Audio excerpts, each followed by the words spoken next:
All right, excellent. Thanks everybody for joining us for our November 15th City of Courtenay Council meeting. We are being hosted here today at the Comox Regional District Civic Room for those that want to join us in person. I just want to start by respectfully acknowledging that we are on the unceded traditional territory of the Comox First Nation. And just as a side note, many know that we celebrated Remembrance Day last November 11th, last week, but on November 8th, we also had National Indigenous Veterans Day. And so I think it's appropriate that we just acknowledge the Indigenous veterans that sacrificed for our country and weren't necessarily treated very well when they got back, like many of our veterans. So just want to acknowledge that. Next, we have our adoption of minutes from November 1st. Excellent. Are there any errors or omissions? Seeing none, we'll assume those are accepted unanimously. And sorry, I didn't say who moved and seconded. Are we good with that? We are. Perfect. And next we have delegations, and it's going to be Sid Williams Theatre Society. We've got Richard Clark, Deborah Renz, and Dale. Yes. I'll pass it over to you, Councillor Cole Hamilton. Thanks very much, Mayor. Did it not? There we go. Thank you.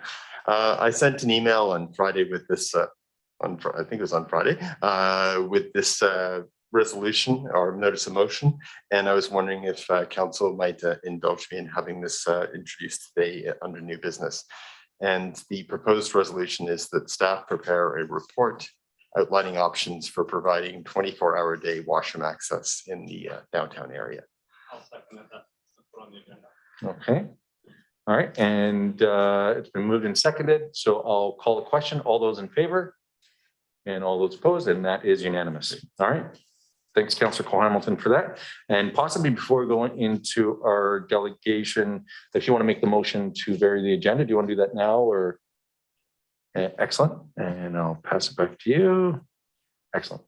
I'd like to make a motion that the agenda be varied such that the item just discussed will be introduced in new business. Okay, sorry, then what am I? That's right. I think we're looking to vary the agenda so that item 4.2.1, which is the draft terms of reference for the Tourism Advisory Committee, be brought up after the delegations. Second. Excellent. Thanks for that. That's been moved and seconded. All those in favor? Any opposed? And that's just housekeeping so that we can get our delegations in and out a little bit quicker. Thanks for doing that. And we'll get back to our first delegation, which is the Sid Williams Theatre Society. We have a presentation by Richard Clark, Deborah Renz, and Dale Pateman. And I'll let you guys maybe introduce yourself and I'll pass it over. Richard, your name's first. So maybe I'll pass it over to you. All right. Okay. Well, thanks,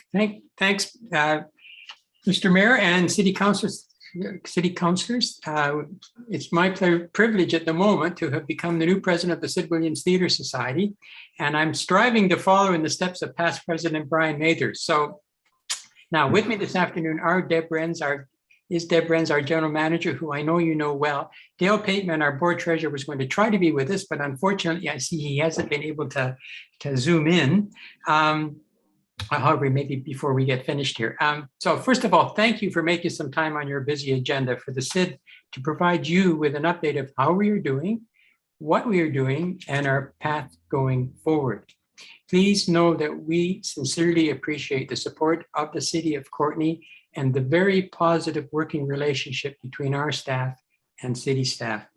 On that note, we can bring up your slide, and when you want to go to the next slide, if you say slide, our very capable staff will assist and move to the next slide. Okay, well, I'll let Deb call out the slide. So, but this is a good slide to have up. Deb and her staff are doing a wonderful job of managing the theater through the challenges of the incredibly fluid circumstance of the COVID pandemic. Their creativity has enabled the CID to support performing artists, students, culture groups, and other organizations through almost 2 years of the pandemic. As a board, We've used the time to continue our transformation from being an operating board to a governance board.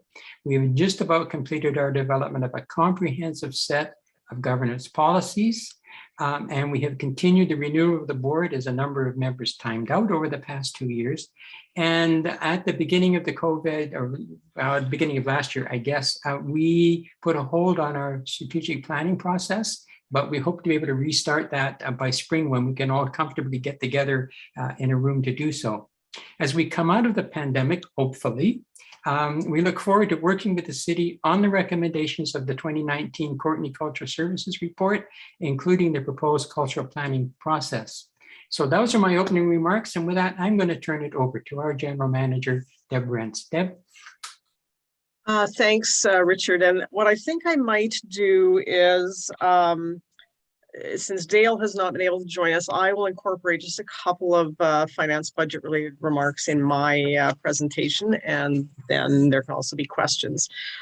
This is a really good slide to start with because in March of 2020, we found ourselves going from what was probably the busiest year for the theater ever of 2019 into was absolutely not the busiest time ever. This is just the biggest shift we'd ever experienced in the 30 years that I've been with the SID.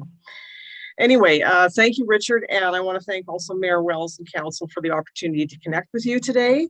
And it has been a really long haul since March of 2020. The first few steps our management took were to come up with what turned out to be just an anthology of one COVID safety plan after another to determine how our personnel could work together safely or in some cases remotely, and how we could provide any community theater services whatsoever. And that was a really huge job. The first two pieces of that are the really steady support we received from the City of Courtney and our other municipal partners. That was critical to keeping our core team together and to keeping the theater functional. And then shortly after, the spring, we started to see federal and provincial funding step in as well to bolster the performing arts sector. And those two pieces were critical. Also in the spring of 2020, then Recreation and Cultural Services Director David Snyder introduced a cultural roundtable meeting that was happening at that time weekly. And now as we work with Susie Saunders and Joy Chan in Recreational, Cultural and Community Services, those meetings are monthly, but those meetings were at the time and still are a lifeline of information exchange. And for our sector, which was really devastated in COVID-19, it was a lifeline just of morale as well, to know that there was somebody else out there. And that was really useful to come together with the museum, the CV Arts, and the Comox Art Gallery. And those roundtable meetings, I believe we're all determined that they will continue.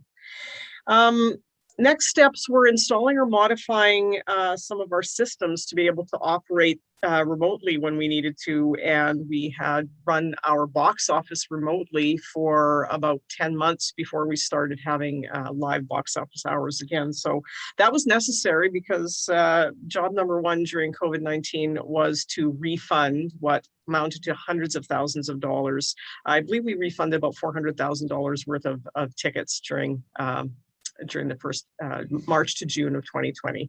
And patrons were really appreciative that we were, there have been actually lawsuits in our industry of venues that held on to ticket money during COVID. So we opted immediately to start refunding that money. And then our tech and maintenance teams during the spring of 2020 did facility and system maintenance on the hopes that we would maybe be able to open during the summer of 2020. Of course, we all know that that did not happen. And so at least the SID was ready for that. In the summer of 2020, one thing that we were able to do, and this is thanks to funding, some of it from our own reserves and some of it from Island Coastal Economic Trust, was funding to buy a 3-camera data video system. And now would be the time for slide number 2. Ah, good. On my picture, they looked really small, and I thought, oh, I wonder if anyone's even going to be able to see the cameras. Well, those are 3 little robot cameras, and we now actually have a 4th. It's now a 4-camera live streaming system, and it looks pretty unassuming, but that system is what enabled us to provide any kind of community service to our performing arts organizations and community performers for 20 months. So it's an awesome little system. And we are still using this system to provide hybrid events whenever possible, such as the 2 Campanella lecture events, which we presented in partnership with Community Justice in October. And we certainly used the system heavily during the recent telethon, which I think earned a record high of donations. So that was fantastic.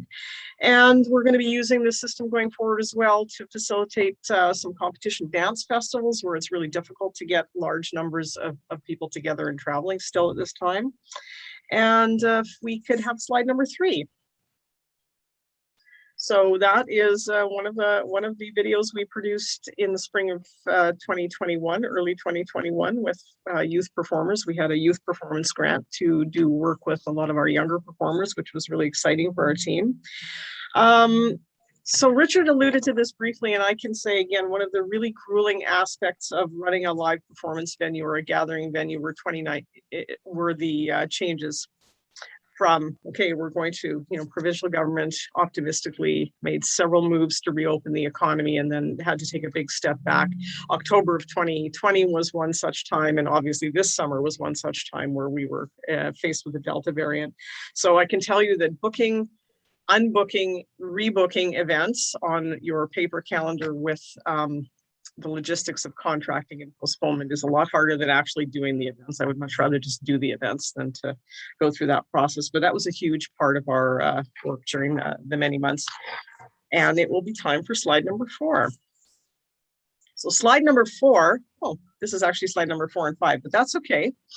Slide number 4 is our motto, which is the comeback was always stronger than the setback. And we really used that, that motto. But these 2 slides can stay up because picture number 5 is, of course, the fantastic paint job that the city elected to do this summer. And that we felt was just a turning point, right? It was, okay, now we really are going to be reopening. We really are going to be welcoming people back to the theater. And so I want to thank Eric Jernslet and his team, Tim Dojak and Don Grant for getting that amazing paint job done. And somehow the weather cooperated during that time. And then the next big project we did this summer was to install a video control booth. So if we could have slide number 6. Yeah, so slide number 6, actually you can go through slide number 6 and 7 and 8, and then we'll leave it on 8 for a bit. So this is during, you know what's, I think try to go one ahead of the one that says this is just an intermission. Okay, well, what we're missing somehow is the finished video control booth that looks really great.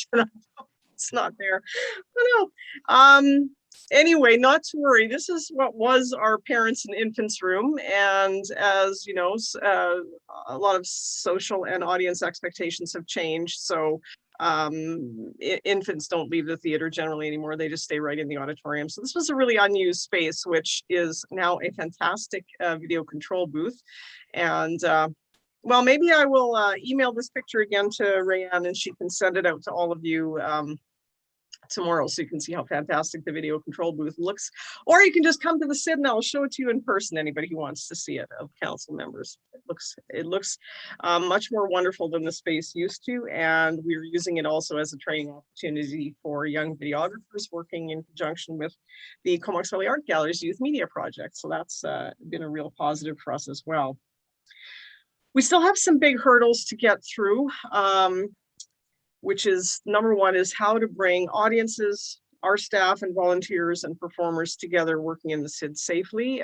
We are still dealing with a converted movie theater, which is do the little theater that could. We do a huge number of events and hope to again, but we have a lot of congested spaces. So we're looking forward to working with recently announced BC and federal funding for safety equipment installations. So we're going to be doing, among other things, some high HEPA filtration systems for our crowded backstage areas to help performers come together safely.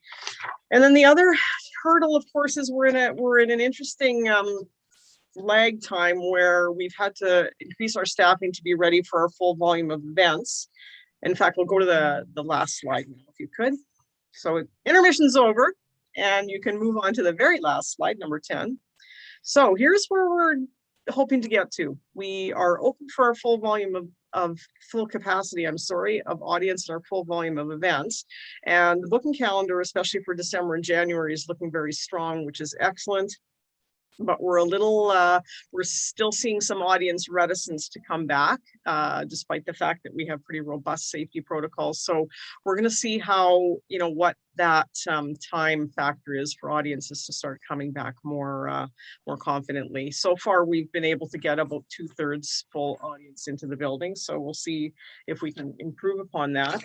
So Richard was mentioning Dale's presentation. So city, I don't know if this goes all the way out to council, but city finance staff obviously get a copy of our annual report. So for 2019, we finished our fiscal year with a combined $300,000 surplus. And then into 2020, our most recently finished 2021 fiscal year, we posted a modest loss of $40,000. And we're posting about we're projecting about a $70,000 loss for the 2022 fiscal year. Hopefully I will be wrong and there will be less of a loss.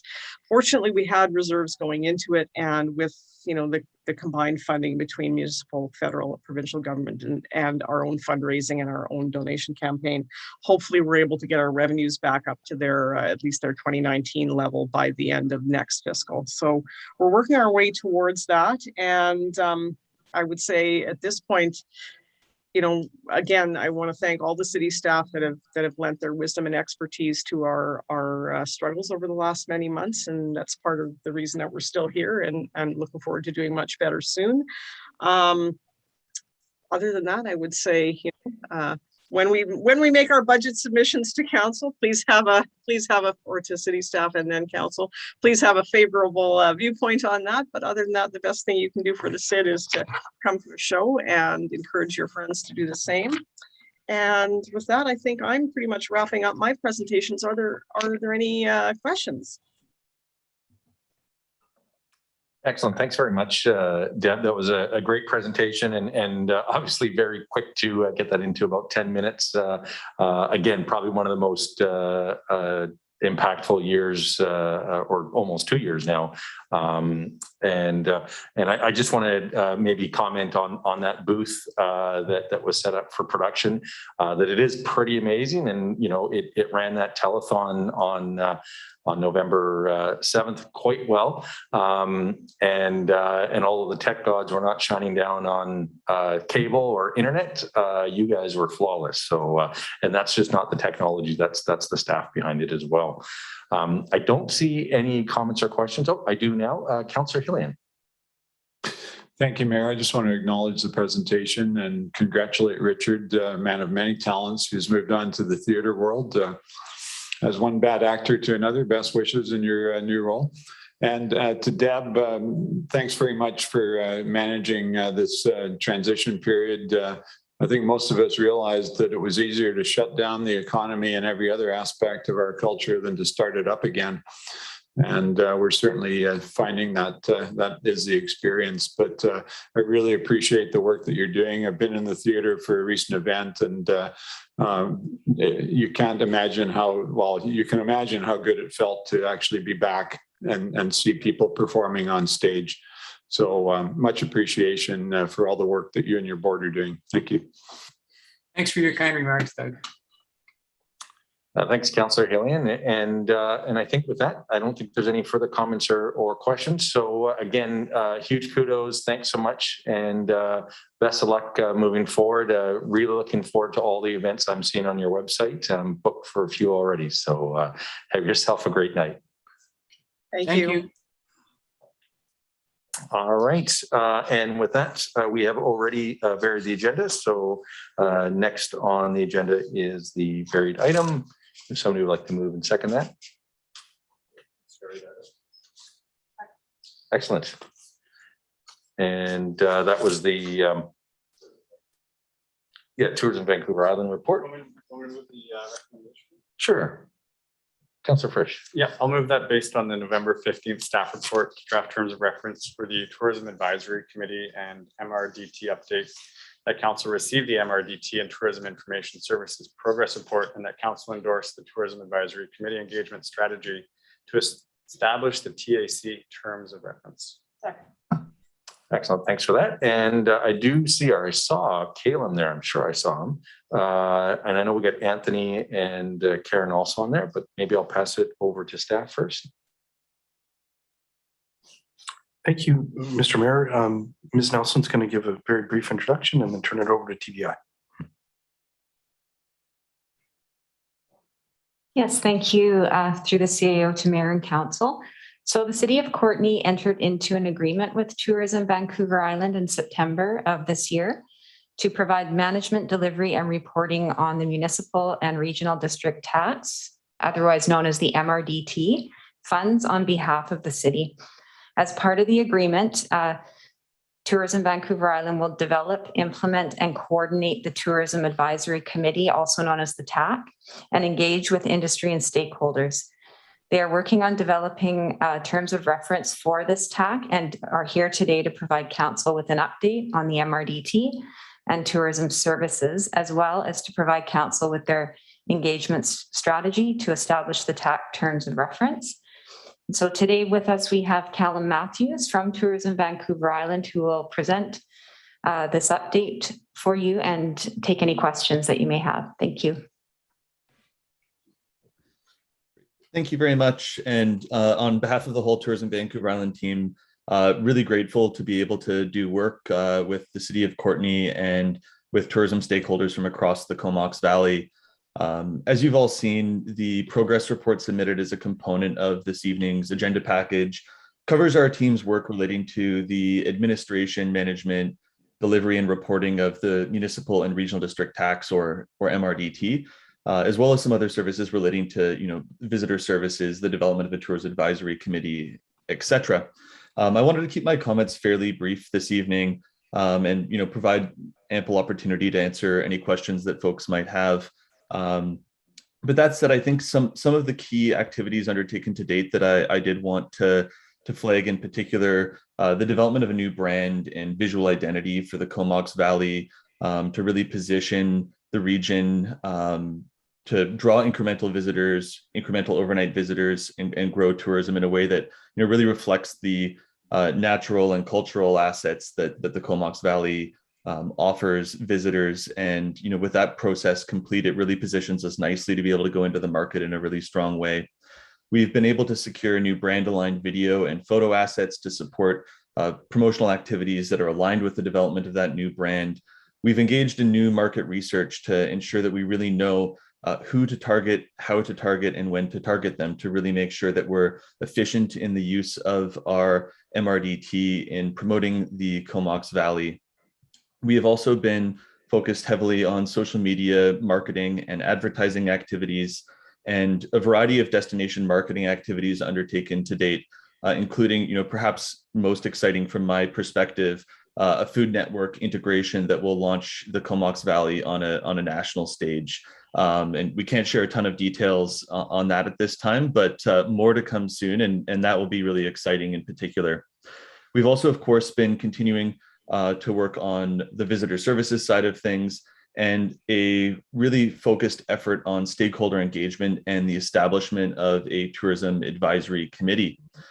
As we look more towards next quarter and some of the activities that are planned that I wanted to touch on as well, lots of ongoing regionally focused marketing campaigns trying to build the Comox Valley region into a preferred overnight destination, really be able to compete through this kind of COVID recovery lens. Doing that in partnership with major organizations like WestJet, Global Television, and a continuing focus as well on securing more visual assets to support promotional activities. And the focus on across the board there is really driving overnight visitation and increasing visitor spending through the fall and winter months, which is so important. Another big focus area, more relating to the industry development side of things, is continuing to shore up the Tourism Advisory Committee. One of the things that our team really has discovered in the past couple of months is the incredible need for our organization to work closely with tourism operators to build trust in this new model of tourism management and to increase the collaboration that we see in the industry. And the Tourism Advisory Committee will be a leading group that will help provide support to our team and advice to council. And as detailed in the progress report, our timelines in establishing that committee were, our initial timelines, didn't really reflect the need and depth of engagement that was required with the operators. And for that reason, we outlined a new engagement approach that's ongoing right now to ensure that we really do meaningfully have dialogue with all of the key partners and are able to strike an advisory committee that's reflective of the depth and breadth of tourism operators and stakeholders in the region that will really set us up for longer term success. One other thing that I did want to flag before I end things is a industry learning event that really fits into this stakeholder engagement piece as well. We propose bringing the industry together for a half day or day or so of learning, really focused on how we as a tourism industry in the Comox Valley can work together to grow our share of tourism and do so in a highly collaborative way. This will provide an opportunity for learning for industry stakeholders, where they'll be able to gain a stronger understanding of key tourism performance indicators over the past year or so, where we think things will be going. And it'll also provide good opportunity for stakeholder feedback with regards to the marketing initiatives planned for the remainder of the fall and winter months and going into the spring as well. And always a great time to get tourism stakeholders together for that sort of joint planning and professional development type work. So I think I will leave things there if that's all right. Kind of covered most of the main elements that were detailed in the progress report, but would be delighted to answer any questions that anyone may have. Thank you. Excellent. Thanks very much, Calum. And this is probably a good opportunity to also say thanks publicly for the work you've done with our staff. I know Jennifer Nelson and Jeff Garbett for the MRDT itself and getting that turned around in record time. So just want to acknowledge that in public. And I know Anthony and the rest of the folks at TVI and the hoteliers, everybody was pushing for it, our MLA. So thanks again. With that, we do have a question or comment from Councillor Frisch. Yeah, thanks, Mayor, and thanks, Colin, for the report. Certainly happy to see this report and the financial information coming forward. I don't know that I fully understand it. Is there a calendar total? Is that what CAL is? And a fiscal total, or those? Sorry, just let me pull this up here. Yeah, I'm on page 1 of your report 127, 128 of the agenda. I guess it's a forecast is what I'm looking at. Yeah, that I would presume that to be correct, although I must admit that my work on the project is more oriented towards the stakeholder engagement and the governance aspect than the financial side. But I would presume that to be correct, Councillor. Okay, thanks for that. And more around the terms of reference. Obviously, it seems like it's a little bit arm's length from us elected officials. And I'm wondering what sort of the mechanism is just to make sure that there's some oversight of that the TAC and where things are going in the long run. Yeah, I think that's a great question.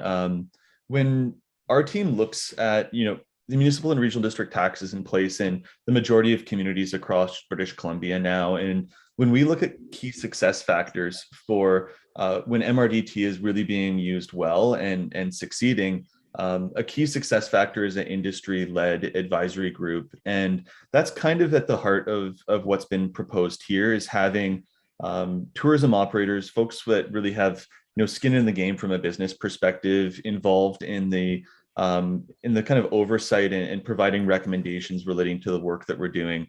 I think that from a accountability perspective, the staff liaison role with the CVRD would be one mechanism, and then also this group would be really focused on making recommendations that would then go on to council from there. And it really is just providing a kind of voice from the industry and a check directly from the industry.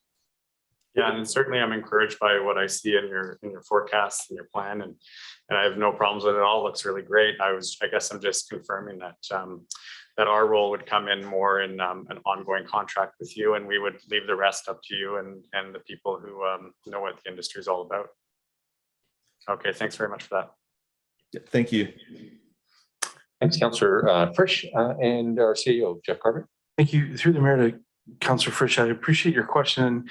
Callum has kind of spoken to that now, but I want to reiterate back that our contract with Tourism Vancouver Island is predicated on reporting back to council on the activities on our behalf. And I think it's critical to both success utilizing and marketing that we're clear back to council on how and what is happening. And the technical advisory, the tourism advisory committee is really their check-in points to perform back to TVI. So thanks very much. Excellent. And Councillor Cole Hamilton. Yeah. Thanks, Mayor. And thanks very much for the report, Callum, and for being with us today. You're saying that the sort of stakeholder engagement is a large part of what you're doing. And I was just looking at the list of the stakeholders, and it must be a very challenging thing to find a representative cross-section of all the stakeholders who are there.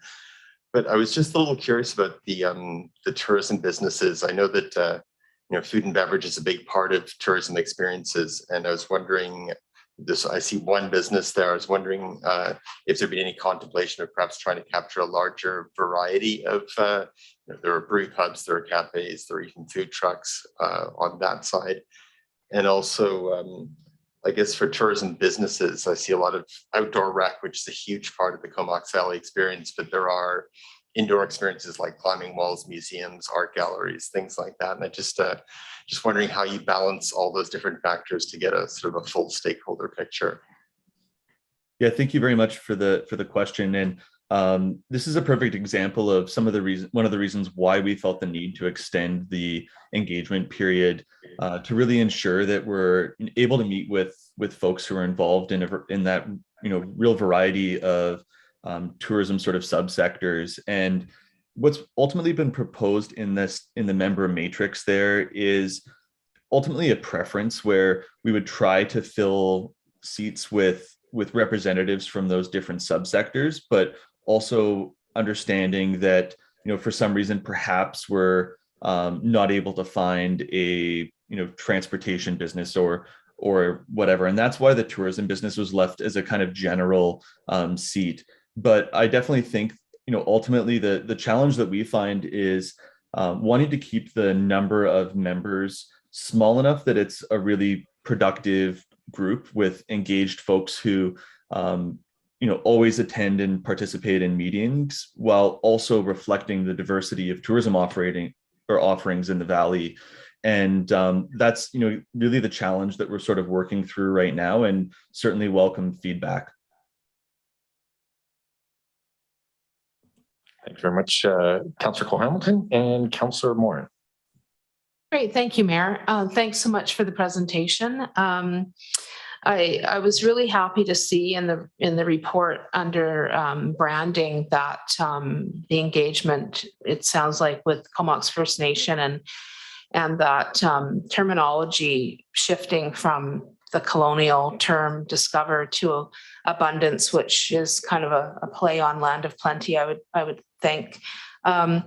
So yeah, that's something that was really, really great to see. And I would assume that you're probably going to expand on that relationship with KFN as best you can, and shift that, continue to kind of shift that branding. So that was just a comment. And then I had somewhat a related question around stakeholders to Councillor Cohamilton, and that was around whether, I know you've highlighted challenges and I think challenges and successes, but I wondered if you had any surprises in terms of any folks who've kind of come out of the woodwork who weren't necessarily engaged as well in the past, or you know, whether you've broadened that that engagement, or have some new relationships that maybe weren't as involved. So just a comment and then that question. Thank you. Great, thank you very much. And yeah, and all the credit on the new brand development project there to my colleagues, Karen and Hannah and Tanya, who did all that great work on the ground. And, you know, certainly keen to continue to, you know, strengthen our partnership with Comox First Nation, you know, with the support of the city. And in terms of some of the kind of partners who've come out of the woodwork, so to speak, you know, two that come to mind off the top would be the airport, for sure, as a, you know, really significant asset for the Comox Valley and for Courtenay, that will be a key contributor to tourism development and the success of the destination, and really, you know, strengthening our working relationship with the airport, and the WestJet campaign being, you know, one small starting point example of that collaboration. And, you know, another one where really positive conversations have been taking place would be with the accommodation group in Mount Washington, and recognizing the connection between the Comox Valley and Courtenay and Mount Washington, particularly as a driver of overnight visitation and visitor spending in the fall, winter, and spring months. And you know, certainly, you know, many other partners have come out of the woodwork in the past months as well. But those are some of the, I'd say, the two that come top of mind this evening. And one of the things I actually meant to mention that I think fits into this is that the advisory committee is that more formally structured group. But when we talk about other partners, many of them, and almost most of them, wouldn't actually be tourism businesses. They're community organizations that are doing lots of really meaningful tourism-related work and driving overnight visitation.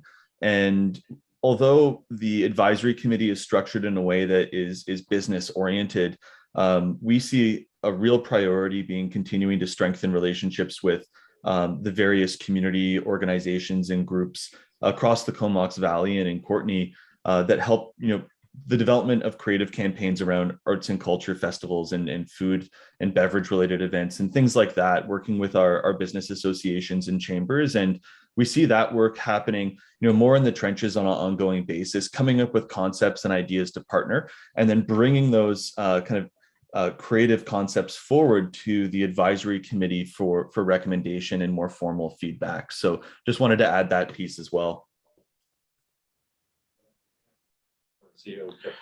And through the mayor to council, thank you for the question, Councillor Morin, regarding Comox First Nation. So if we can remind council that this is related to the municipal and regional district tax process. Comox First Nation will be directly engaged on the discussion on wider economic development initiatives. This is a small subset of that. The future of Function 550 is something that we need to discuss regionally. Wherever that lands, there will be engagement. And then depending on the role that the future presents for the city, we'll also work directly with Comox First Nation. But I just want to stress that the discussions that have happened is related to tourism businesses so far, and there'd be broader, more direct engagement if we're having true economic development type of discussions. And that's all. Great, thank you, CEO. Yeah, I think I understand that point for sure. I think that that branding issue though is important, and we certainly do have lots of tourism related First Nation businesses, et cetera, as well.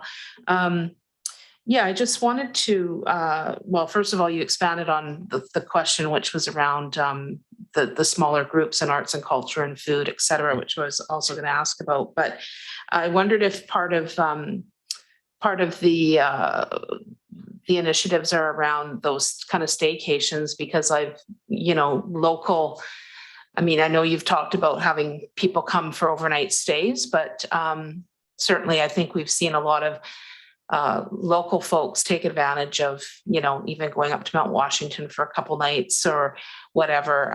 So I just was curious about that aspect, or people that are just not that far away coming and having those little getaways. Thanks.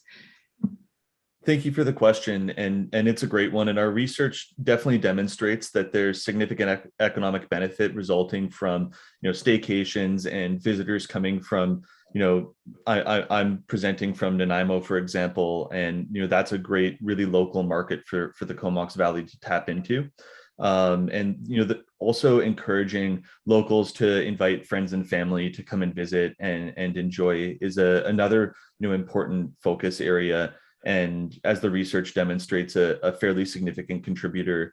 I think at the end of the day, from our perspective, a great place to live is a great place to visit. And I hope that our marketing work speaks to folks from all over the world, just as it does to folks who reside in the Comox Valley, and that it provides them with inspiration and ideas for what to do with their friends and family, and how to contribute back and spend dollars locally.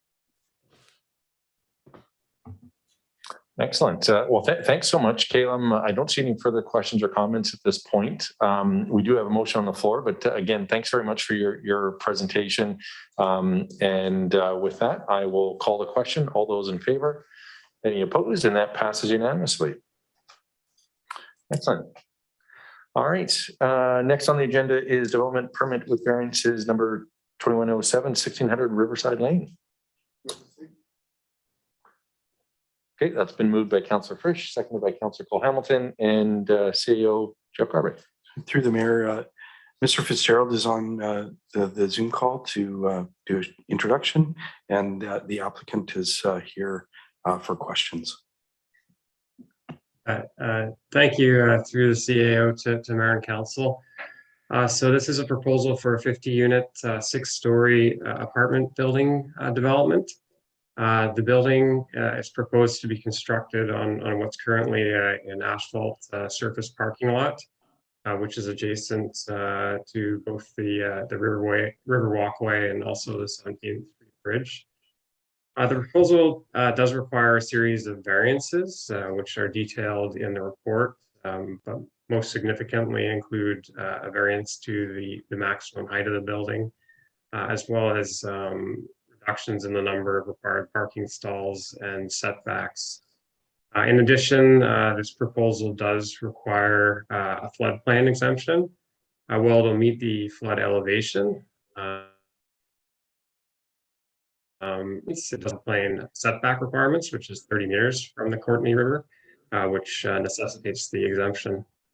A public information meeting was held in support of the proposal, with no responses received by the city or the applicant. And then in addition to that, the city did advertise the variances, and no responses were received based on that. Staff are recommending approval of both the development permit and variances, as well as the floodplain exemption. And with that, I'll take any questions. And I guess as Mr. Garbutt had indicated, the applicant is also in attendance, I believe, in the chambers with you there, so they can perhaps address some questions that are more for them. Excellent. Thanks very much, Matt.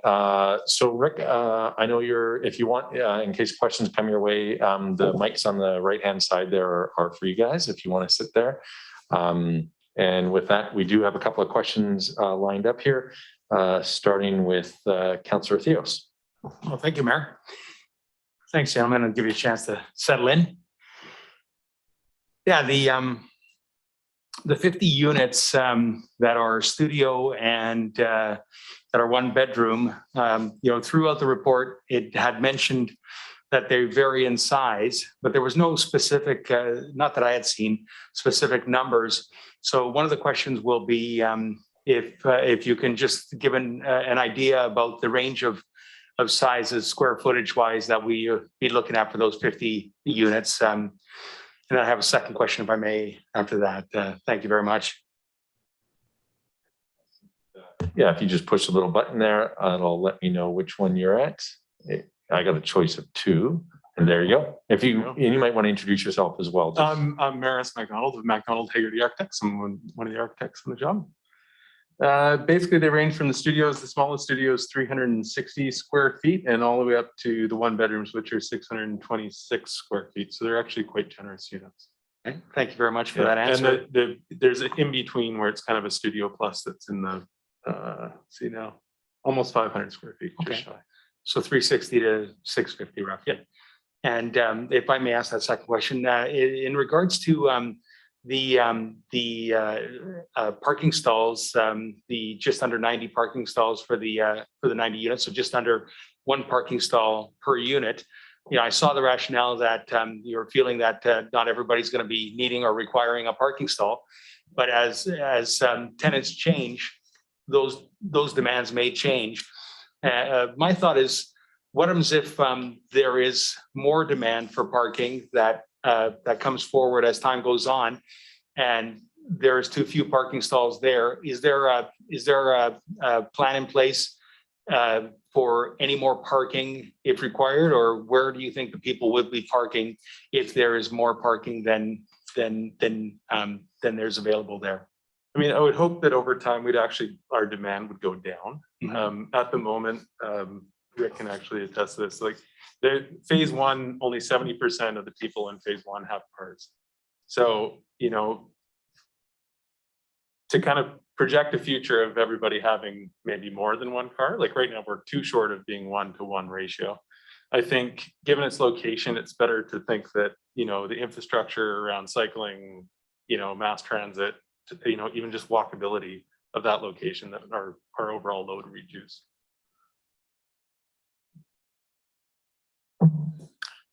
Was that it, Councillor? Yes.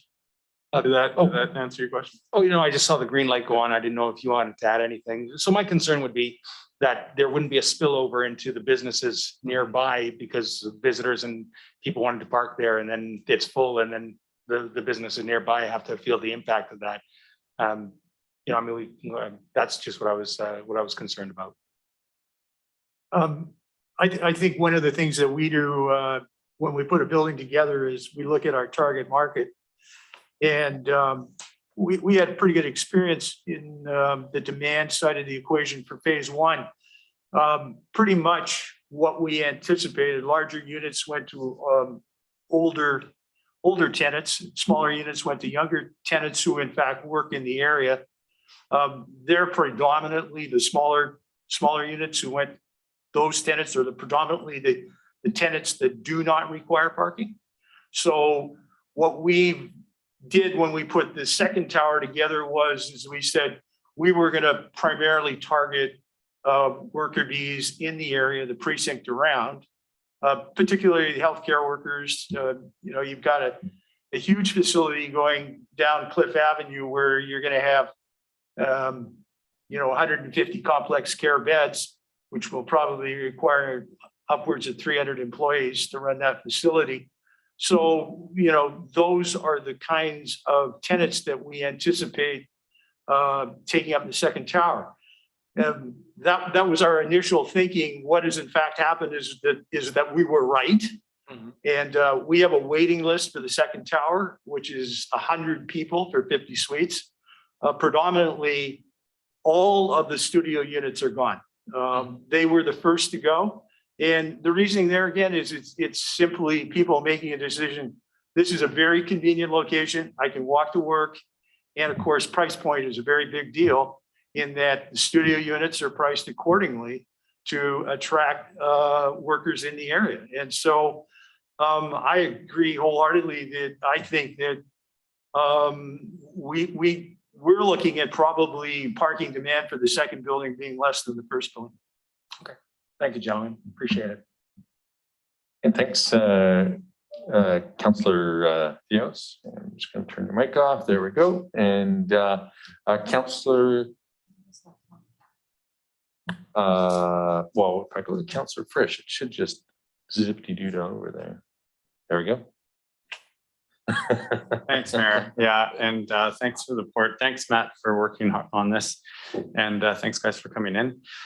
Yeah, I'm actually pretty excited about this. I think you probably hit the nail on the head. You probably knew that before you started doing it. But yeah, really impressed with how you've really shrunk it down, and you're really aiming to sort of fill in and densify what I think we need to do in town. And assumably these units will bring tax dollars to provide services. So that's really great.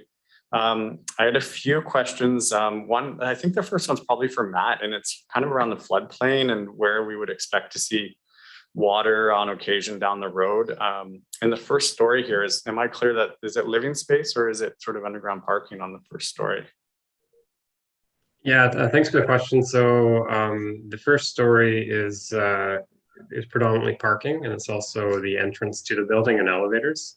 So that's sort of the method that they've used to raise the building out of the flood elevation is by raising the habitable space up to the second, third stories. Great, thanks for that. And then for the proponents, at first I thought it was like geared towards seniors, but you're telling me it's not. It's whoever wants to live in these places. Yeah, and that's what I understood you saying in your explanation to the previous question. Do you have an idea of what the price point will be when these come to market? Any idea, or if it was built today, what the price point would be? Currently, the studio in the first phase is, I believe they start at $895 and go to $925. So that's 50% of the units. Pretty reasonable. I guess my thinking is you've hit a lot of nails on the head with this, but one of the things that you probably understand that council is really pushing for is more subsidized housing. And I think with your price point, we're getting really close with that. But I wonder if there's any willingness to take a small percentage of these and do some sort of rent geared to income sort of pricing, which we've seen in some of our other developments. And I don't know that you need to answer that question, but I did have a sort of a circumstantial question for Matt Fitzgerald about the height variance that's going in. I think it was originally zoned for 10 meters. Is that correct, Matt? Yes, that's correct. Yeah. Yeah, and we're pushing it up to around. Will you help me out? What is it? Is it 20 or 30 or? It's to the absolute top of the building, which is the elevator shaft, is 22.3. So that's the actual variance. But the top of the building is 18.8 meters. Yeah. And so, I mean, I guess without the variance, I don't know if it's less cost effective, if it's even possible to do it at a lower amount. And I don't know that we'd want it to be a lower amount, but how many units are we sort of adding on from the proponent's perspective by adding on an extra 12 meters to that height of the building? Well, oh, sorry, Matt, I was asking the proponent, but I don't mean to interrupt you.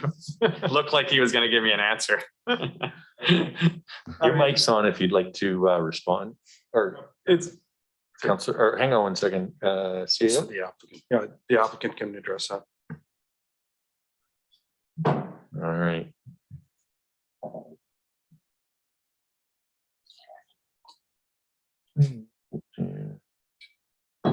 There we go. Is it to be now? Okay.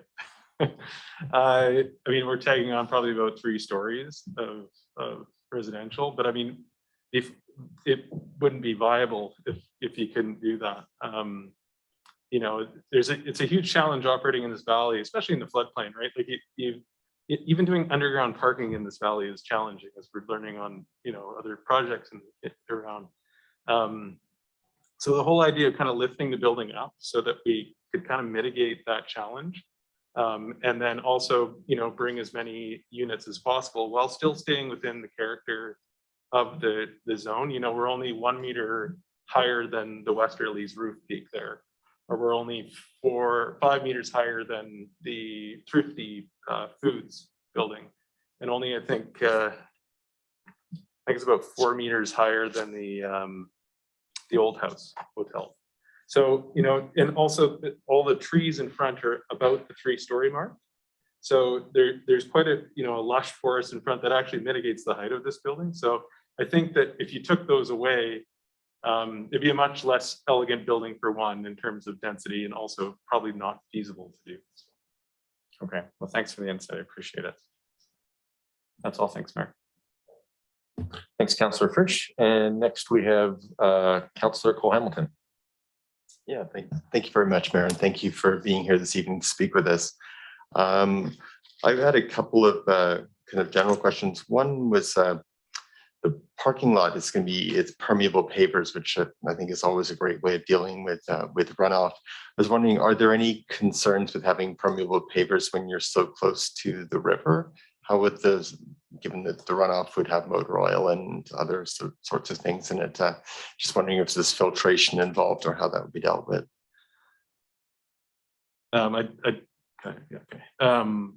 of this was actually brought up recently in a coordination meeting, where we're actually thinking about flipping the permeable pavers to where the drive aisles are, so that actually underneath the vehicles you have catch basins with grease interceptors and stuff like that, to mitigate that. So you can kind of, there's a way to filter it. So the permeable pavers would be in a different location on the lot. Yeah. Than before, and there's the filters available. Yeah, working on the storm management plan. Yeah. Basically, it's, you know, you're right next to the river, but there's still coordination to do within that. Okay. You try to push as much back to the landscape as possible while making sure it's water that, you know, is suitable to go back to the landscape. Thank you. I was also wondering, just it sounds like this is, as you were saying, is going to be open to anyone in this building, whereas the existing 4-story building is seniors' residences. Is there any, and I know that there's going to be shared parking between the two units. Do you foresee any concerns with just mixing those two demographics together, or has just that been a factor in your planning at all? Not at all. I don't think that mixing them is an issue. I think that, you know, a diverse community should be mixed and integrated. Okay, so the needs of the two can be integrated. And I guess the final question, I had a question similar to Councillor Frisch, and that is, you know, obviously the increase in the height variance does add 3 floors of units, and I can see that they're obviously going to some degree they're required in order to make it financially viable. But I guess I am wondering if that extra value that would be created by the variance, if some of that extra value could be returned to the community through affordable housing. And Councillor Frisch posed the question. I was just wondering if that's something you might be able to respond to, please. I think that, like, the unit mix itself helps do that. I'm a huge pusher of affordable housing, just for one, including other projects that are on the table tonight. And our portfolio, you know, the majority of the buildings we do in this valley are geared towards that. It also has to do with the unit mix too, though, right? Like, having studio apartments in the downtown core helps affordability in the city. And I think that having the studio mix in this building has assisted in that, creating that.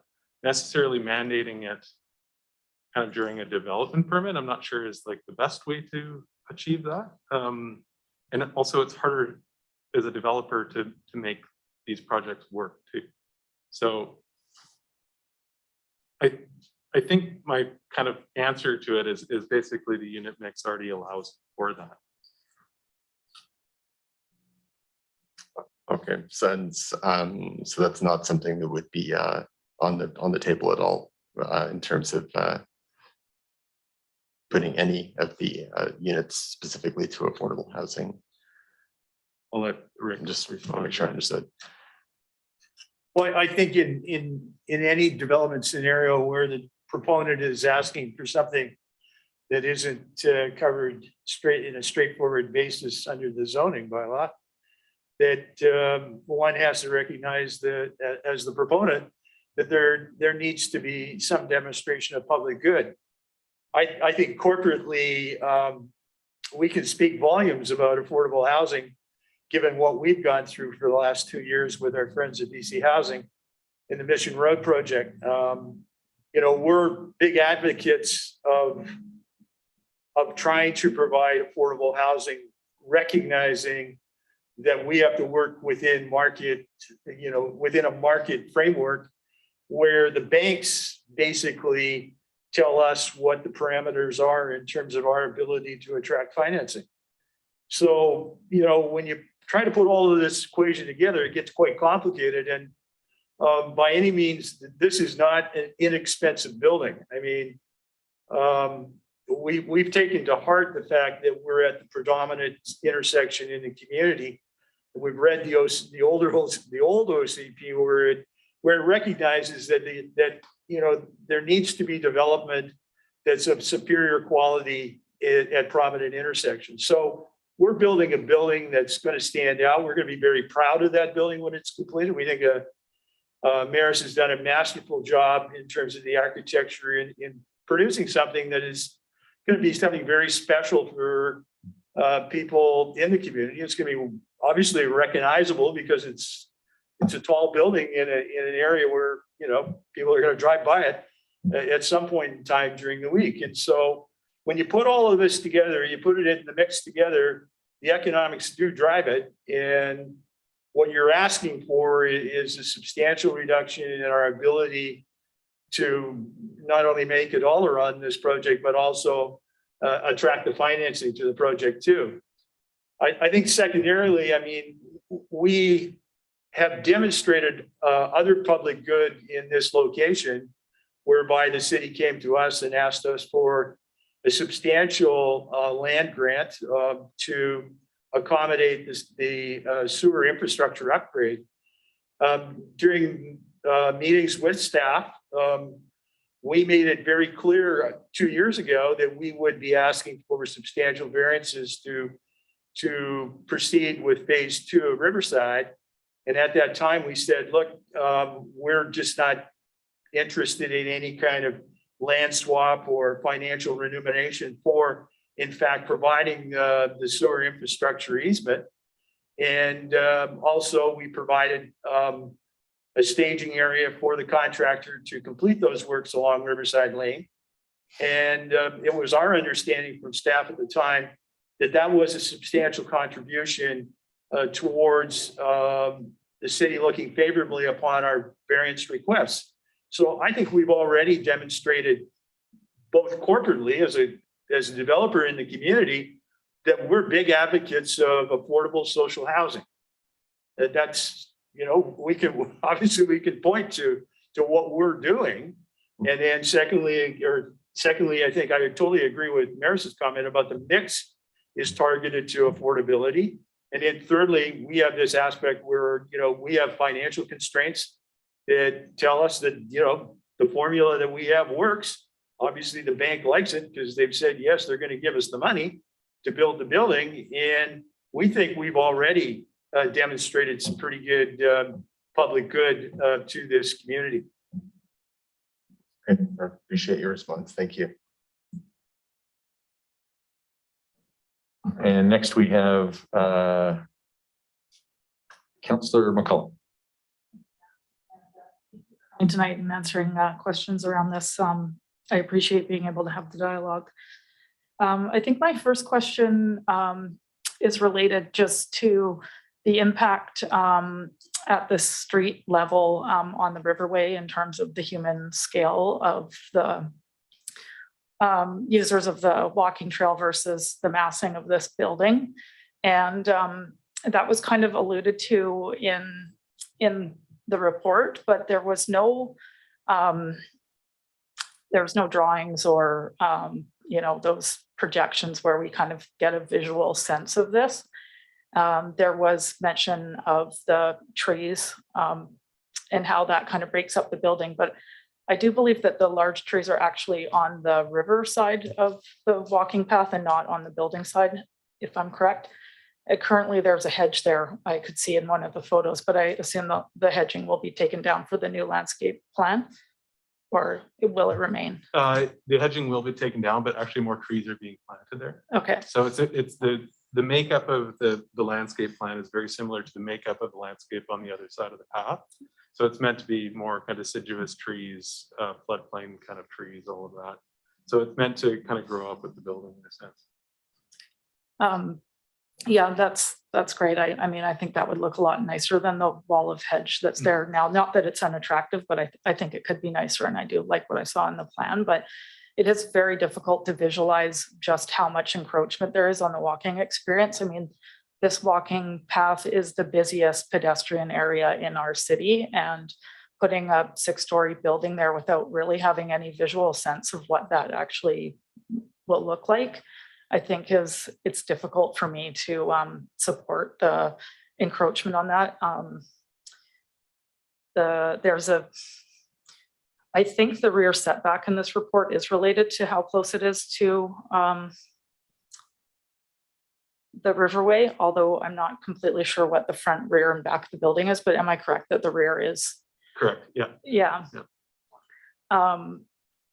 Yeah, so I guess the more impactful is actually the 30-meter setback from the river rather than what the bylaw says around the rear setback. But I think it would be useful for us to have a sense of what that building is going to look like there, because the feeling of being boxed in and shadowed by a 6-story building does impact people's enjoyment of that space.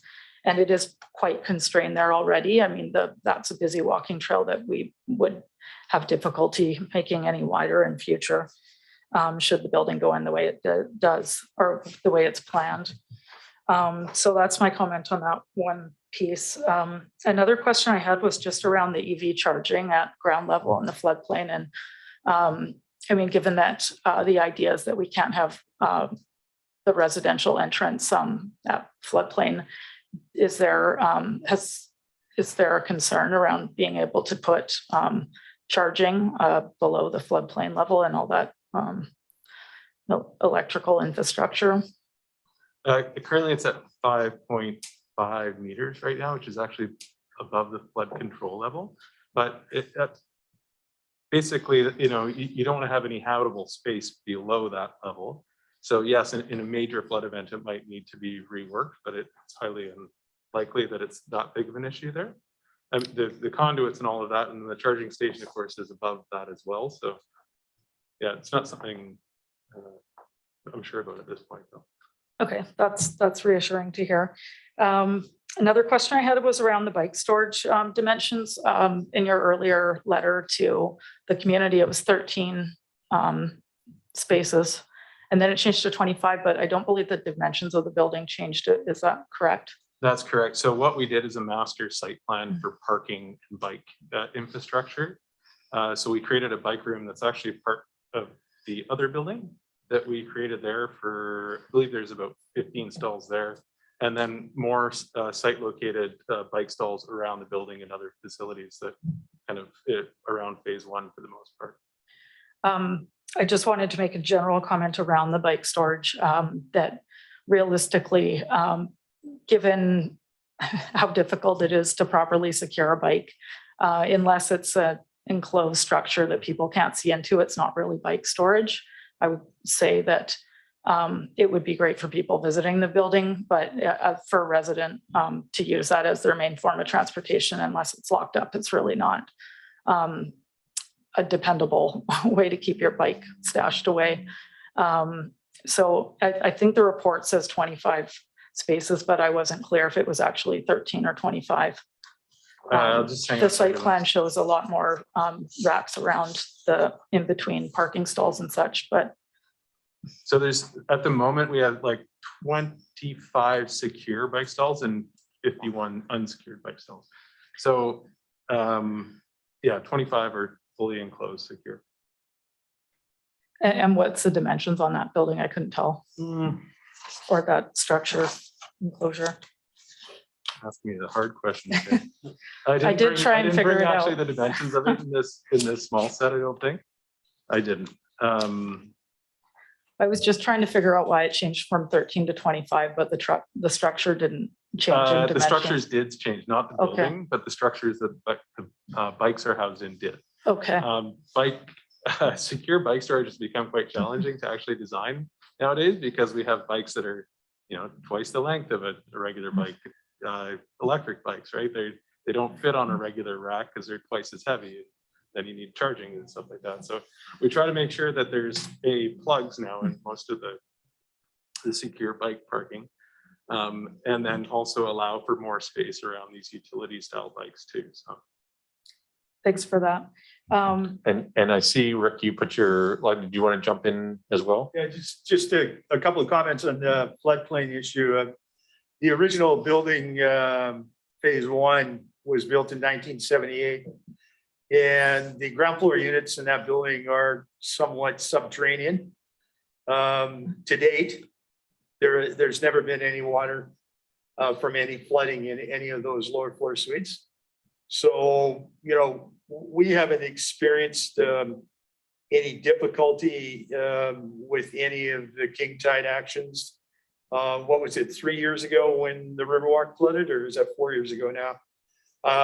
We had no water on our property whatsoever. So historically, we're not challenged by the floodplain. Secondly, which is kind of an interesting aside, when we did our initial environmental study for this project, we did have consultation with fisheries. And I actually walked the site with the fisheries department. And one of the comments that the fisheries department made is that, is there any chance you can make this building a little bit taller? Because it's sure going to help the fish habitat, creating a much bigger shadow, because, you know, we got that sun penetrating the river edge, and the greater the shadow, the more eelgrass we can produce, the more fish, or the more the fish are happy. And of course, that'll make the seals even happier. Thanks for that. I think I had one more question too. Oh, on the rooftop amenity space, that's another item that's requested for variance. And I do understand the request for smaller deck spaces and the constraints of the site, but it looked from the drawing that there is quite a lot of rooftop available, although it's hard to tell if there's other things on the roof that aren't in the picture. But is the rooftop constrained to that 2,000 square foot size? Is there a reason why it's not larger? no, not at the moment. It's kind of it's a placeholder for the most part until it gets designed, what kind of amenity space it would be. Okay, great. Which, I mean, at that location, it'd be a pretty incredible amenity space. Yeah, and Yeah. I just thought 2,000 square feet is not, it looks like about a third of the rooftop space from the Probably picture. about that, Yeah, There'll So it could be other larger. things probably that, you know, end up there, but yeah, there's definitely more room up there. okay. Oh, and the walkability of the site itself, the bulk of the parking is on the far side of the existing building. What is, I couldn't discern from the drawings because the roadway isn't in, but how are people, because it is kind of a lineup of parking spaces. How are people expected to move through the site once they park their cars? I mean, at the moment, it's pretty much a closed road in a sense. Like, there's not a lot of traffic on the site, so it's like moving through any parking lot for the most part. But from our site specific, like for the expansion portion, we have a direct connection to the Riverside pathway that then connects to the sidewalk along 17th Street too. There was also mentioned in the report there would be an additional connection to the riverway, but I couldn't tell if that was It would be depicted. that. Okay, Yeah. okay, thank you. Yeah, just my general comment is that I certainly do agree with the assertion that this particular development is not in need of the 1.5 parking stalls that's required under the zoning. And a large part of that is because of the, cycling, walking amenities and that centrality of it. And the amenity space is probably justified to be smaller than some sites due to the size of the apartments and the location, that there's great access to some local parks. But it strikes me that these are amenities that are being provided by the city. And And there's nothing, I mean, we're accommodating a change in the requirements because of the amenities nearby, but there's nothing coming to the city in terms of improving local amenities or providing a nearby bus shelter or, you know, providing some pedestrian improvements that that the benefit of these changes or these variances are very much one way. So I do have some reservations about that. I mean, we're looking at varying the requirement by 49 stalls, which is a real savings and a benefit to what's being offered. So I am a bit conflicted about that. But I do agree that it is best for the proponent to decide what the requirements are around parking with these developments. And I don't really struggle with the rationale that there's an existing building there and you do have a sense of what the need will be. So I'm not sure where I'm going to land on that. I have some concerns around just the number of small stalls, though. I don't know that we've seen a shift to smaller vehicles. I think generally people do buy kind of medium-sized cars from looking around what I see in parking lots, and 50% small car parking seems like it would be not serving necessarily the mix of the vehicles that are likely to be using those spots, and perhaps providing a couple less parking stalls, but ones that fit all vehicles would maybe be better. But perhaps you would like to explain what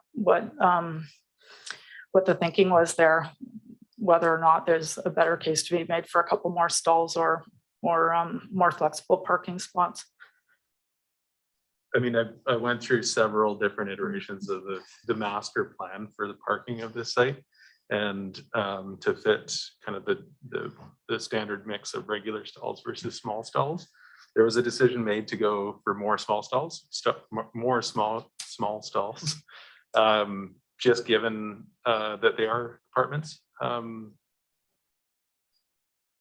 Yeah, that's what we ended up with, was try to get to a 1-to-1 ratio for the units themselves. Fair enough. Do you have any data on? Yeah, in phase one, we have one pickup truck and we have one van, and the rest are all medium or small car stalls. So again, there's some subjectivity when you're mapping this out, but just based on our experience, is we're not seeing individuals who would typically require a truck, or we're not getting what I'm trying to say is we're not getting that kind of tenant. The other thing I noticed is that all of the EV charging stalls are small, which would limit anyone in the development with a medium-sized EV would not be able to charge. So just wanted to flag that as well, although that's not a sticking point for me, but it would maybe be a consideration if you are going to change the parking configuration to make it not so restrictive with those charging spots. Thank you very much for responding to all my questions and concerns. Thanks, Councillor McCollum. Next, we have Councillor Theos. Thank you once again, and this is going to be quick. I'm feeling confident about that. As in terms of the studio units, you were talking about the price point between 900 to 1,000. What about the one bedroom, if I may ask? Did you have a price point in mind on that?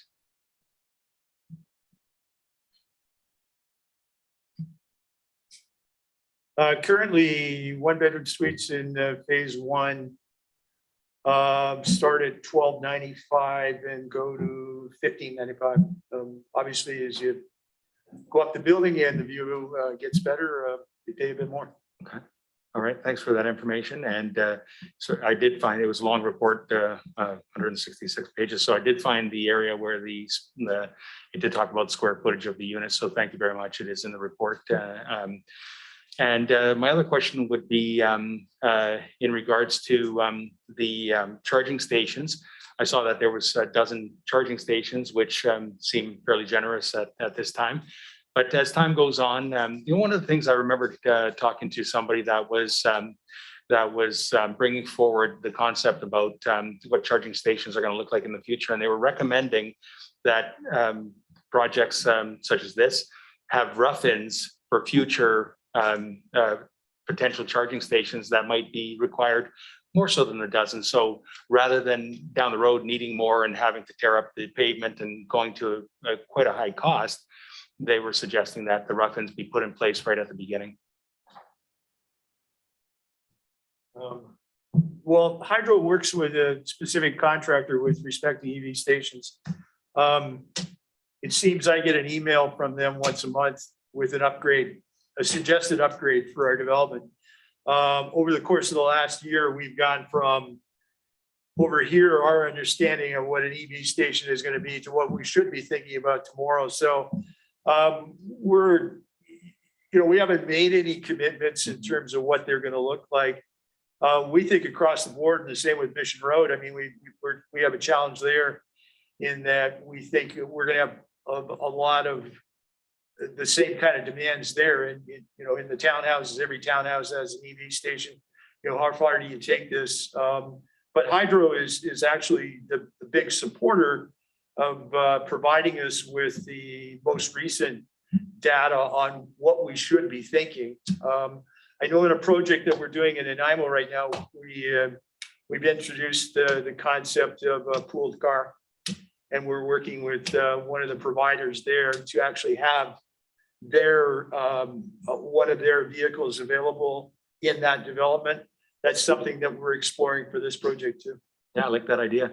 Thank you very much for the answers. And this one will be to our chief, if I may, just in regards to the height variance. I'm pretty sure I know the answer, but the 6 stories in the height that we have here for firefighting purposes, wood frame building, but it's okay under our firefighting standards right now? Through the CAO to mayor and council. Yes, a building of this size would have sprinkler system, full-blown fire alarm system in it, as well as probably by the time this project is completed, our new aerial apparatus will be in service, and that's going to be a 100-foot aerial platform, which will give us the capabilities to hopefully mitigate a situation at a building of this size. Thanks, Chief. Can I just make one more comment on the EV stuff? So a lot of the projects to kind of future-proof what we're promoting for all our developments is just to put conduits in as well, like oversized conduits underneath that is usually quite cheap at the civil stage of a design, so that there is that, you don't have to rip up the whole sidewalk or the whole parking area. You just drill down into that conduit and then stub up, so that you can kind of future-proof it for that. Okay, yeah.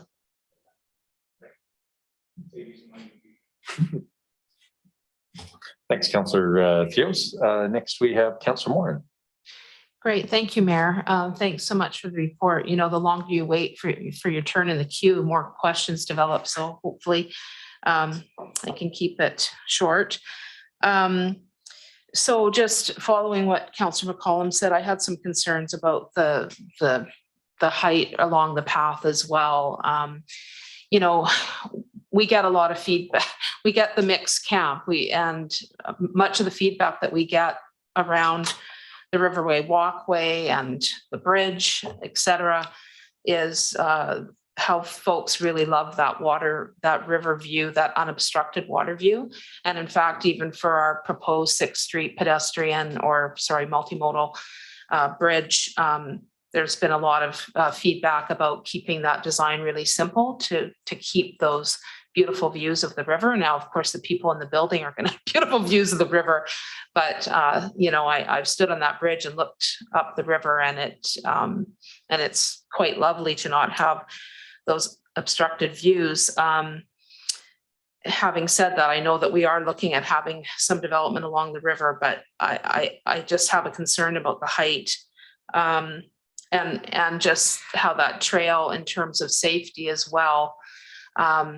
If we keep kind of sandwiching in you've got the river and then tall buildings, and people are kind of in this tunnel where, safety concerns can crop up as well. So that's, I guess, following a little bit about what Councillor McCollum was talking about.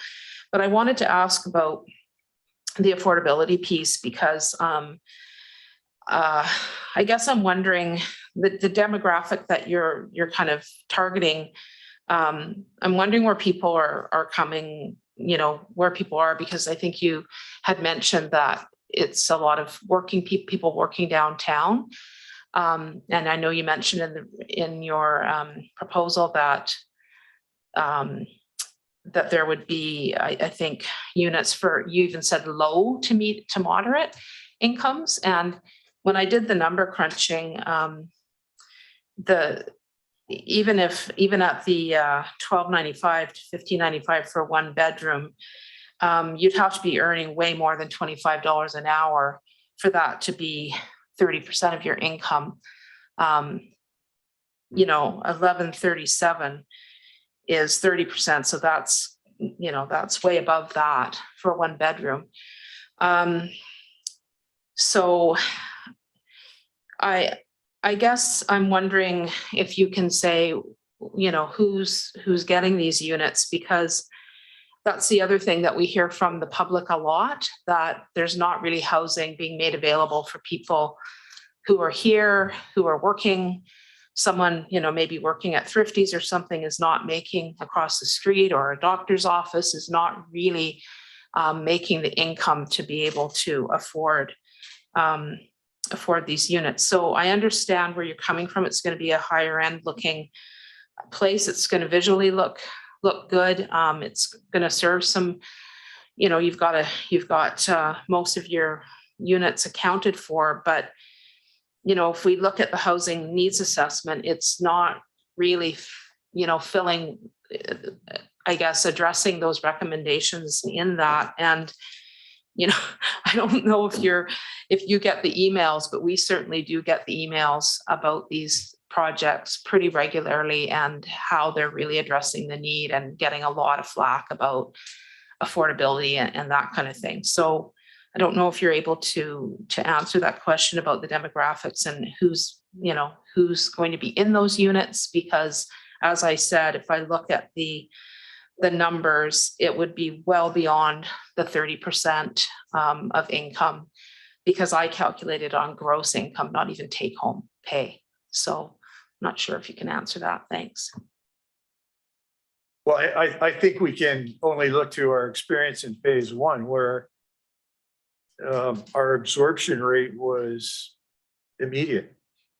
And then I look to the waiting list for phase two, and we're producing 50 units and we have over 100 people on the waiting list.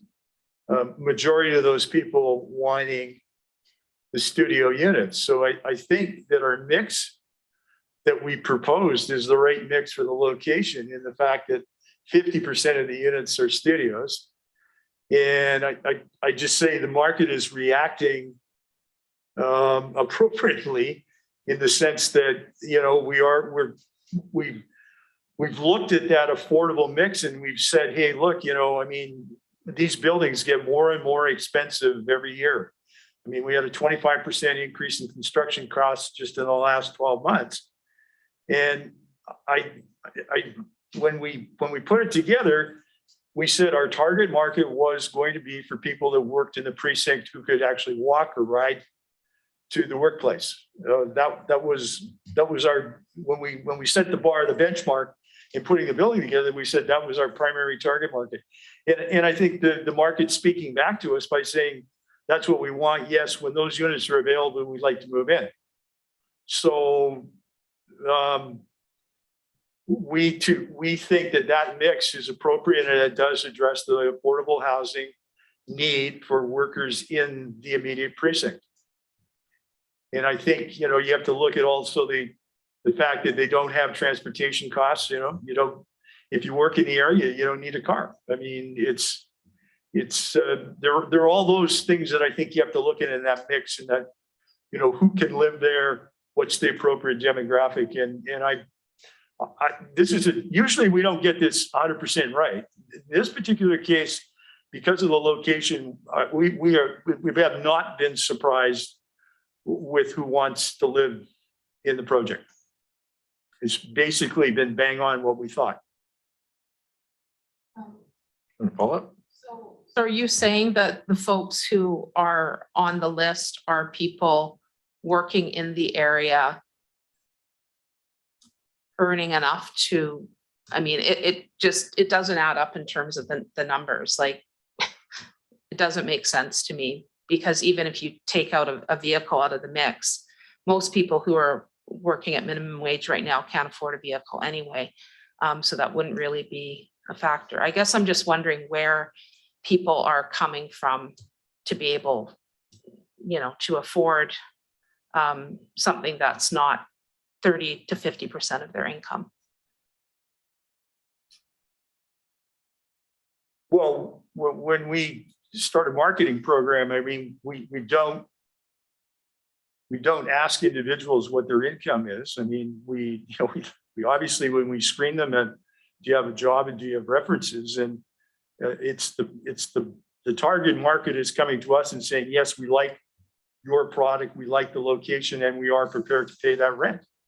And as a building owner, I mean, I don't think I'd go beyond that. I think, oh, that's great. Thank you.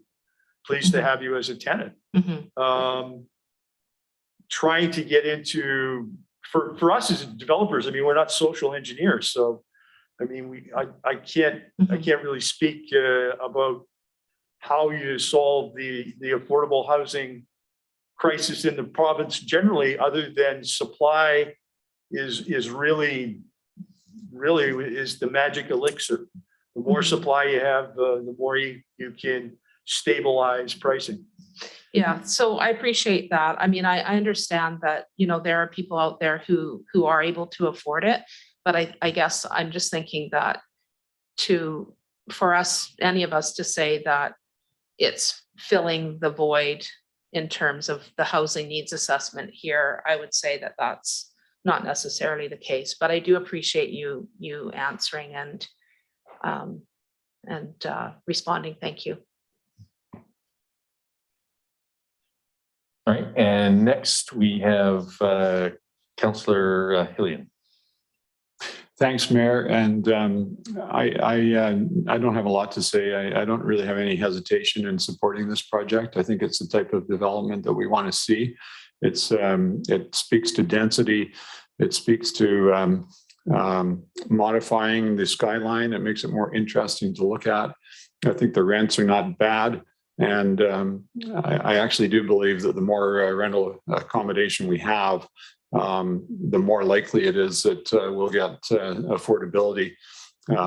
We can't rely on private developers to build social housing unless we subsidize them to the extent that they're able to do that. But I think this is overall a good project. I do have two questions, and the first is to staff. I just want to clarify what it says in the report about building in the floodplain on a day when it seems like the greater part of the lower mainland is under floodwaters. And we do get challenges around allowing any building on the floodplain. You have explained that staff that this is in an already built up area and that nobody's living at levels that might be inundated. There is an aspect of the report, though, that basically renders the city harmless should there be any flood damage. And I just want staff to confirm that for the record, please. Sorry, yes, that's correct. As part of the actual building permit, there would be a covenant registered on title that would state that. Thanks. And my other question, is it Rick? Rick Browning? Yeah, we do have a letter attached to the report that you send out to the neighbors. And you just start out by speaking to the residents at Riverside, formerly Riverside Senior Living, having been recently purchased and with the intent of converting the existing building. Is it no longer to be a seniors facility? No, the senior living business was wound up. Most of those tenants moved to other facilities in the community. We assisted them in their move. We did a very slow transition. But some of the former senior living residents decided that they liked the location so much they stayed on. Okay, I had heard some accounts about that, but never saw anything formal. Could you maybe just help us to understand what happened with that it was no longer viable as a seniors facility? Well, it's a complicated story, and they're twofold. The cost of doing business in the senior living arena increased substantially over the development period. It wasn't so much whether that there was not demand for senior living facilities. It was simply that the cost of producing the second tower became exorbitant, and it meant that there would need to be a change from independent senior living to assisted and complex care senior living, which required a substantial government subsidy. You essentially become a partner with Vancouver Island Health. The ownership group decided that they did not want to pursue that business model and subsequently sold the property to us. I see. Fair enough. I did have a particular interest because as council members, we were invited to go there and tour when it, I believe, officially opened. And I was quite impressed with it as a senior living facility, but I appreciate that things change. Anyway, no further questions. I'm happy to support this project moving forward. Thank you, Mayor. Thanks, Councillor Hillian. And we have Councillor Frisch. Yeah, thanks again, Mayor. And I guess I just had a few points to make. I think the proponent is spot on with their evaluation of the market, and that it will certainly yield this easily. I know renters that are paying thousands of dollars for 2- and 3-bedroom units. The question is what else are they foregoing to pay that rate? And we know we have a substantial affordability issue in town. People that are working service jobs are struggling to keep up with the increasing rents. And I don't blame proponents at all for building this building. I think you're doing a great job. I actually rent out a place myself, and the rents are, they're crazy. I think with this particular building, I think we're going in the right direction. I think there's a lot of great things about it, but we are providing, or would be providing, substantial variances to support both some of the community's goals, but also the proponent's goals. And I think what I have to advocate for in this case is our number one issue, and that's the community's need to get a little bit more affordable housing. The proverbial bone here. I did a quick calculation. If we took 5 of these units at 30% below market value, or what you call market value, $300, we're talking $18,000 a year. On your rents must be well above 600. That's 3 points. And I don't know where the banks sit with that. I don't know where you sit with that, but it seems like a small amenity to contribute so that we can all move forward knowing that we're doing the best for this community. So with that in mind, I'm actually going to vote against this, although we're on receipt, but I'm not going to moving forward until we can maybe see just a little more help in this arena. I think there are a lot of good points made on the amenities that the city is providing to make sure that this project can go forward, and I'm happy to do that, and really happy to work with the opponent if we can find some common ground on that. Thanks. And Councillor Cole-Hamilton. Yeah, thank you, Mayor.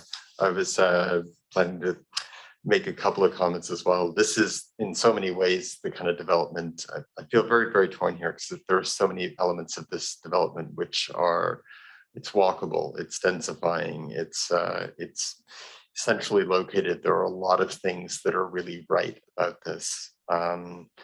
And I do appreciate the proponent. I know that you contributed social housing to a previous project that we voted on, and that was very much weighed into the process. And I know that you personally support it, and any vote that I take or assessment of this is not about your personal belief in affordable housing that was shown there, but that was weighed into that decision. And this is, I guess, this is a separate decision.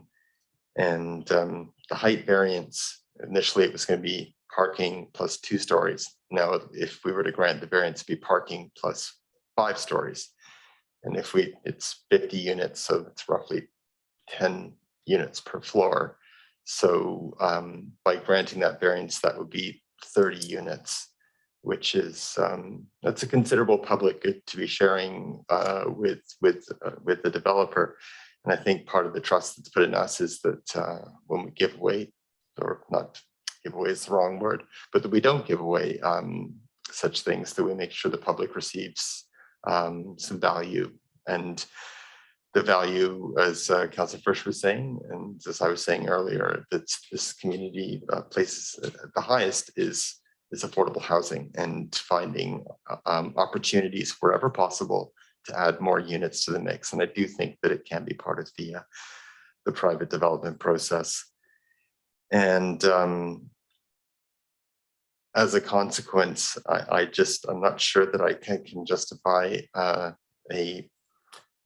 variance that will more than double the number of units that could be put on this lot without other proponents in recent months have been willing to put 10% of units, which is 5, at 30% below market, which is the standard we've been using. And while I do like this project in many ways, I just don't think I can support that large contribution of a public good without something in return. I should say, I realized there was the easement for the sewer, but and that is helpful, but it's not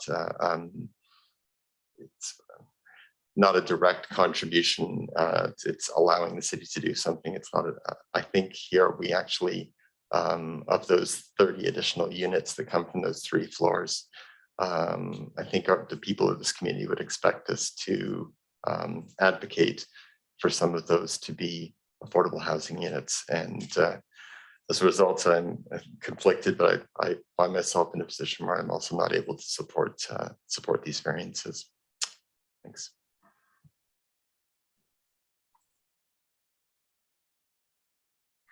Councillor Hillen. Thanks, Mayor. I'd like to move the recommendation that based on the November 15, 2021 staff report development permit with variances number.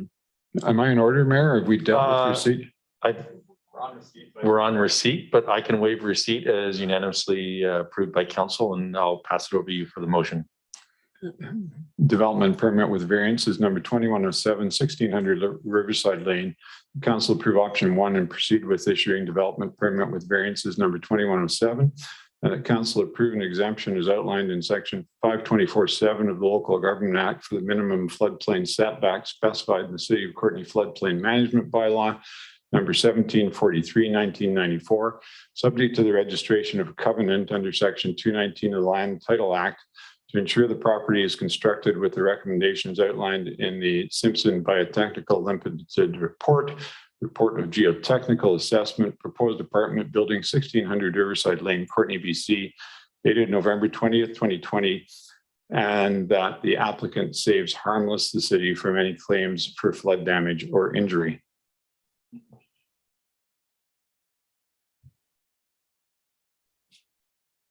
Is there a seconder? Hang on one second. I see. I'm seconding it. Oh, so in speaking to the motion, I really appreciate what fellow councillors are saying about pushing for affordable units to be contained within this. But I think that we're dealing with a variance here, a substantial variance granted. We're not dealing with a rezoning. I think that developers are coming to expect that when they're looking to rezone, there's going to be a substantial amenity contracted as part of that. But that has not been the practice with variances. I think as our staff have let us know that we owe our development community some sort of certainty and predictability. And I don't see that we change that process on the fly when a development comes to us without setting it out really clearly that in fact is a policy that we can back up and broadcast. So on that basis, I support the recommendation. Thanks. Thanks, Councillor Alien and Councillor Frisch. Yeah, oh yeah, thanks, Mayor. Well, I was going to suggest that if for some reason this motion isn't passed, that I don't think this is the end of the road, and I hope we can move forward on it. And I would also point out that in my point of view, anytime we raise the value of a property this significantly, and we're dealing with this number of units, I think moving forward, so long as we have the issue we have in the valley, that affordable housing is likely going to be an amenity that's going to need to be brought forward from my perspective. Thanks. Yes. And Councillor Theos. Thank you, Mayor. May I ask, you talked about the banks giving out the loans. Is your project funded in part or at all by federal or provincial grant money? At the very outset of putting this project together, we made an application to CMHC to get into their, they have two various streams that you can approach with respect to getting monies from the government, which obviously costs less than you would typically pay in the market, say from a bank. CMHC in the springtime said no to our application, and in fact closed off taking any applications across Canada, so that both of those channels were not available to us. They had a long waiting list of projects already in the hopper, and timing was against us. As you well know, we work very closely with BC Housing. And so we, of course, took this project to BC Housing and suggested it.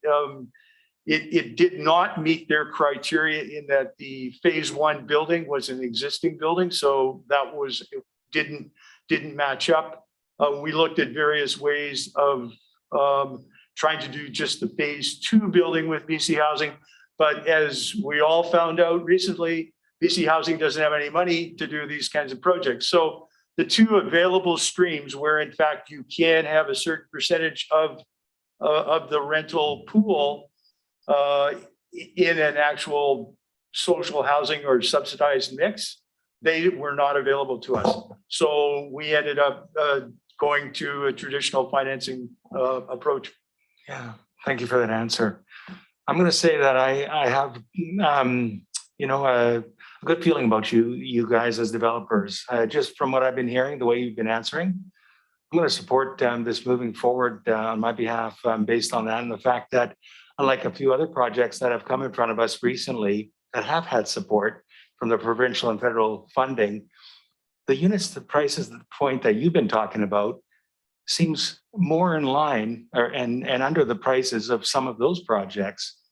So, and I have a feeling that that you guys are going to do what you can to even bring it down even further, based on what I'm hearing from you guys. So I'm gonna support you moving forward. Thanks, Councillor Theos and Councillor McCollum. Thanks, Mayor. Overall, I think that there's a lot of good in this application, much like others have mentioned already. And I think the biggest piece that I'm struggling with is just that there is questions that I've had about this application that I don't feel I'm completely clear on. Mainly the max building height. We're looking at nearly a doubling of what's allowed. And I'm certainly in support of higher density, and I think it's a good location for it, but without really being able to see what that impact of that building massing is going to be on one of our busiest public spaces, I'm just hesitant to support this application at this time. I mean, there's many ways that building massing can be reduced at the street level or human scale. And certainly if what we see is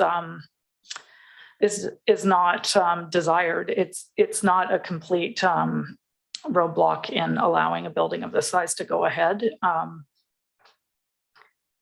But, you know, once we say yes to this, there's no going back. And I don't see a lot of harm in saying, can we get some more information before we make the decision? And I think that's where I'm at. Even some questions around the building site and how pedestrians are going to move around. I think that there could be a little bit more clarity before we make our final decision on this. So I would opt to just defer it back to staff and get some more information and consider this again in the not too distant future. And Councillor Moore. Great, thank you, Mayor. Yeah, I do appreciate the position that you're in, because I think you're, you know, I understand the costs are rising. It's difficult to you know, you're in a business. I don't think you're trying to gouge anybody or anything like that. If this motion is defeated, I would be prepared to move actually option 2, which is not a complete no, but just to maybe explore some of the things that we've discussed tonight to see if there's any way, any movement to address some of the concerns that we have. You know, it's interesting, we use the term social housing and subsidized housing.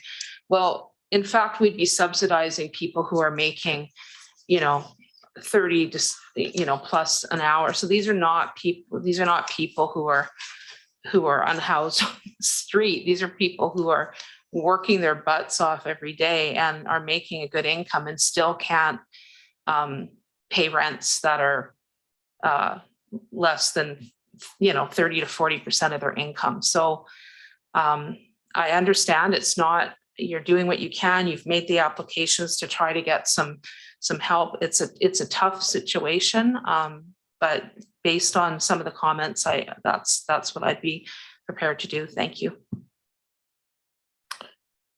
Thanks, Councillor Morin. I'll maybe make a couple of comments myself. Again, I've been chatted with the proponent on a variety of projects throughout the Comox Valley over the past 5 or 6 years, I think.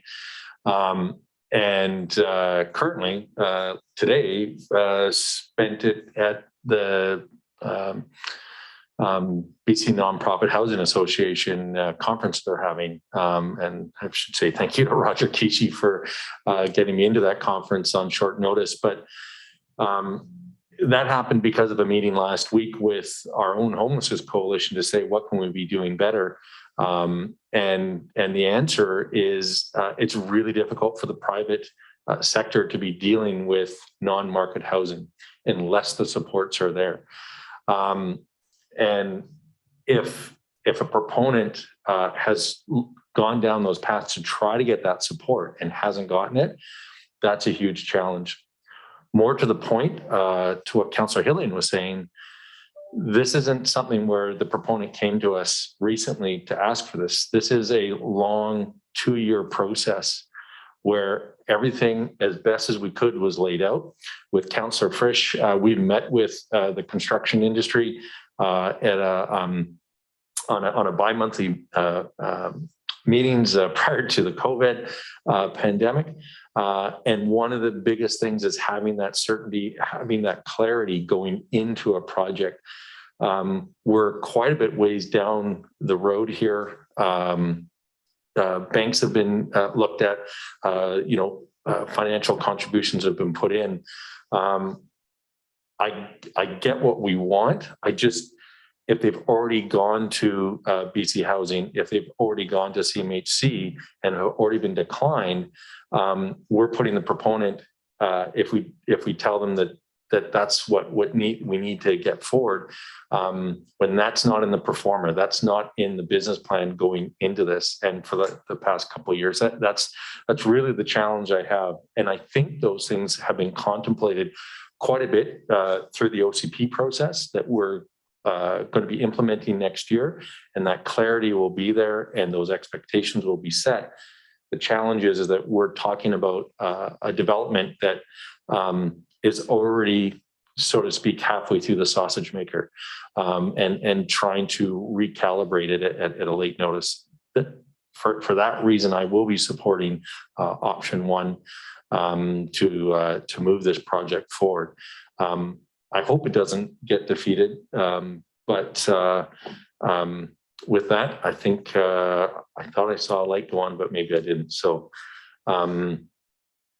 without further ado, I suppose I will call the question then. All those in favor of option one? And all those against? And so it fails. Councillor Frisch. Or, sorry? Yeah, no problem. Thanks, Mayor. I'll move option two and refer it back for more information. And I'll just itemize a couple of things that I caught during the conversation, and I'm sure others can add stuff, but it was about a little bit about pedestrian movement around the massing of the building, and especially around affordable units. And was it seconded? I'm sorry if I know it, because thank you. And if I could comment on that. Yeah, a light did go on as you were speaking, Mayor, because I did the quick math, and if you take 47 units and you spread out the cost of subsidizing the other inexpensive $1,000 units by $300, we're talking $30 a unit. And I don't think it's a stretch. I think it's completely possible. I'm not saying what the number is. I'm just saying we need to move forward and do better. That's all. Thanks. Thanks, Councillor Frisch. And Councillor Moore. Great, thank you, Mayor. I just wanted to say that why would this come to us if the decision had already been made? I mean, that's what this is about, coming to us for variance and a discussion. So I don't think it's, I understand the process happens long before, but I think to make the assumption that just because the proponent has gone through the process, there's still a decision point to be made with this council, and it is the process that we do, and we don't if we didn't have this process, then things would just get approved. So I don't really understand that point about around process, because this is the process to actually come to council and look at the variance. Otherwise, it would have been approved way back. So thank you. And Councillor McCollum. Yeah, just to follow up on Councillor Frisch's comments. I don't, aside from the building massing and the Riverway walkway, the other question I would like clarity on is just the justification for a reduction of half the usable open space is what is required. If we have some better information on that, or maybe some consideration of providing some funds to the city for amenity improvements in the area, if there's a reason to reduce the open amenity space by the amount that's been asked. Those are the two things, aside from the significant reduction in parking requirement that this variance application has before us. I would also echo what Councillor Morin said, that these are not minor variance, minor changes to our variances. They're quite significant. And I think that's why this application is being considered in a way that's a little more careful than, seeing something that has a difference of a half a meter on a neighboring property. We're talking significant changes in a number of ways, and I don't really see a problem in going back and asking for a little bit more clarity on some of these things before we make a decision, especially considering that there's no public hearing process with these types of applications. And I think that there's been a number of positive comments from all of us around the table around this application. And I don't think anyone's hearing that this is something that there's no support for. So just wanted to make those comments. Thanks. Thanks, Councillor McCollum. And Councillor Theos. Thank you very much, Mayor. No, I can understand what the councillors are asking for. Certainly, you never want to make a decision before the time comes to us, because we want to be accountable for that decision. So that does make sense. I do have a concern, though. in regards to the defeat of the motion, my concern is that in the past, we used to have a policy, and it might only be to rezoning, not variance changes, but they are significant variance changes. But in the past, we had a policy where a project cannot come back within a year. Is that still existing? I'm going to pass it over to the clerk, if that's all right, to answer. Thank you, Your Worship. Through you, that is correct. It's actually governed by the Local Government Act, and any variance permit that's been denied cannot be considered by council within the next year. And are there exceptions to that? I thought there was. Yeah, you can have a reconsideration within 30 days. So the mayor has the option of bringing forward an item for reconsideration within the 30 days past that meeting. Yeah. Yeah. So, and it wasn't articulated, but that'd be something that I'd be looking to move to exercise that right. Because again, I think well, actually, I'm going to let Councillor Hillian speak, if that's all right. Thanks, Councillor Theos, for bringing up that point. Oh, what's that? So we're speaking to a motion right now. So yes. Oh, Councillor Morin, sorry, you're next on the list. Oh, thank you. Yeah, I just wanted to say that option 2 doesn't say that we're turning it down. We're just asking for some more information. And option 2 is under in the staff report. So it is outlined as an option. I don't think we're pulling it out of thin air. Thanks. And I think it's just really the Local Government Act that if you defeat a motion, that there are rules around it. But again, I'm happy to exercise my ability as mayor to reconsider it at this meeting or at the next meeting. CAO. So we have a motion on the table the original motion was defeated. We have a motion on the table to refer it to staff for additional information. Right. And Councillor Hillian. Thanks, Mary. That's quite simply the point that I was going to make, that option 2, if it's passed, gives it to staff who will bring it back to us in due course. Thanks. Okay. And Councillor Frisch. Well, I was just going to question the clerk if it's possible for people opposed to the motion to also have it brought back for consideration, or if it's just the mayor. I know in our particular bylaws, we do have that clause as well, but I don't know if it applies to development LJ, but food for thought anyways. Yeah, and the thing is, the main motion, the first motion that was on the table was defeated. And so that's where this discussion about reconsideration comes in. We need to caucus for a second. Okay.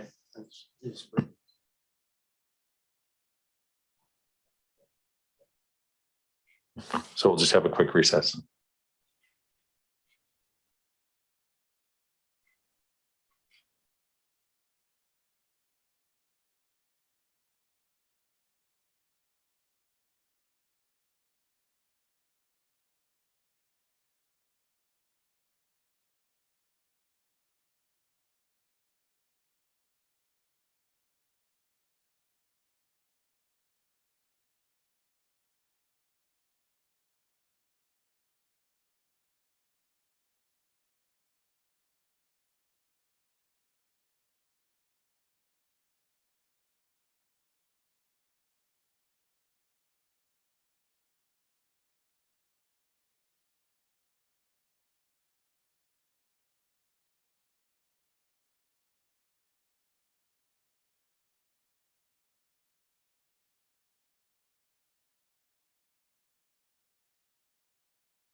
on the table right now to refer it is out of order.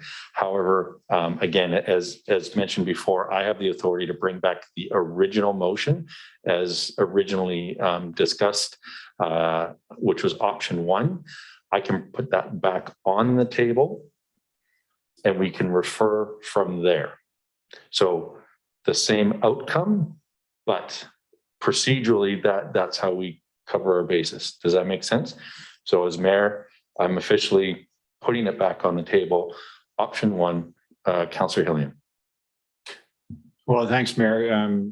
You know, had I known that there wasn't the support and we'd be embroiled in this sort of procedural challenge, I would have withdrawn the motion or not moved it. And you know, if option 1 is back on the table, I would like to withdraw my motion in support of option 1. I don't think we can necessarily withdraw it, but what you can do is you can refer it back to staff.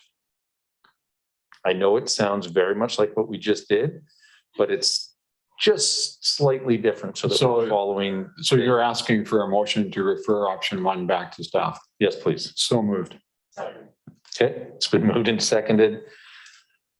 Any questions or comments? I'm seeing no one wants to talk about it anymore, so I appreciate that. All those in favor? Any opposed? All right. Thanks, staff, for that, and for council for the discussion. All right. Next on our agenda, we have the zoning amended bylaw 3043. Oh, sorry, I had Councillor McCollum. I'll move the CAO recommendations. I'll move that based on the November 15th, 2021 staff report, zoning amendment bylaw number 3043 to allow for a secondary suite at 1544 Dingwall Road.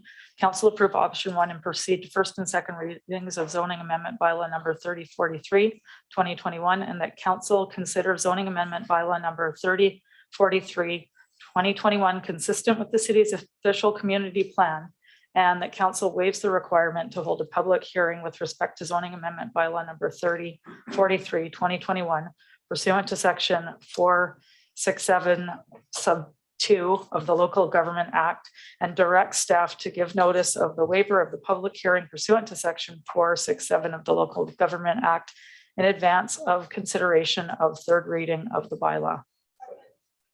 All right, it's been moved and seconded. And I'm going to pass it over to staff. Mr. Fitzgerald. Thank you. Through CAO to Mayor and Council. So this is a proposal to rezone a house which is currently under construction, actually, to permit a suite to be added to the basement level. The proposed suite complies with all zoning regulations, including provision of on-site parking. The applicant did hold a public information meeting in support of the proposal and received 1 phone call with concerns about security from one of the adjacent neighbors. Staff are recommending the application receives first and second reading at this time, and that notice of a waived public hearing is advertised. Should additional comments be received based on the advertisement, and staff will provide those back to council prior to consideration of third reading. And with that, I'll take any questions. Excellent. Thanks very much for that. And I do have a question from Councillor Cole Hamilton. Thank you, Mayor. It's actually not a question. I just wanted to say that after reviewing the report, I see there was only that one concern issue that came up, and it was resolved by the 2 neighbors agreeing to build a fence. So that seems like a very simple, straightforward way of dealing with the only concern that came up. So I'll be more than happy to be voting in favor of this. Thanks for that. Any further questions or comments? Seeing none. All those in favor? Any opposed? And that is unanimous. Next on the agenda is covenant amendment for 2948 Cascara Crescent. And Councillor Cole Hamilton. Yeah. So Mayor, I'll move that based on the November 15th, 2021 staff report, release of covenant restricting a secondary suite 2948 Cascara Crescent, council approve option 1 and direct staff to notify owners subject to the same covenant of the request for feedback prior to final consideration of the release.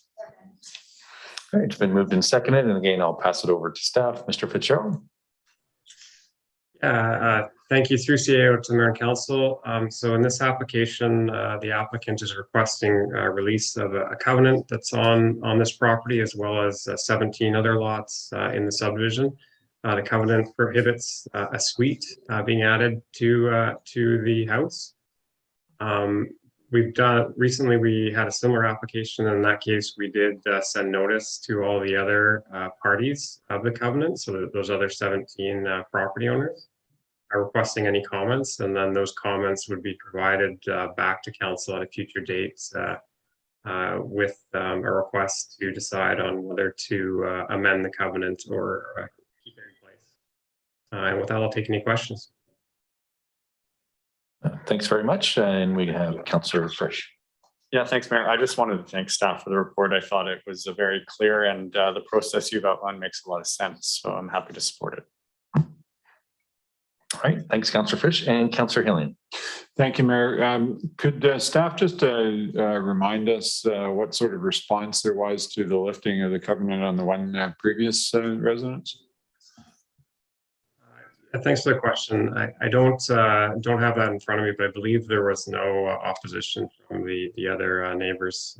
But I'd highlight that they'll get this notice again, and if you have concern, they can express that. Okay, thanks very much. Excellent. I don't see any further questions or comments. So I'll call the question. All those in favor? Any opposed? And that passes unanimously.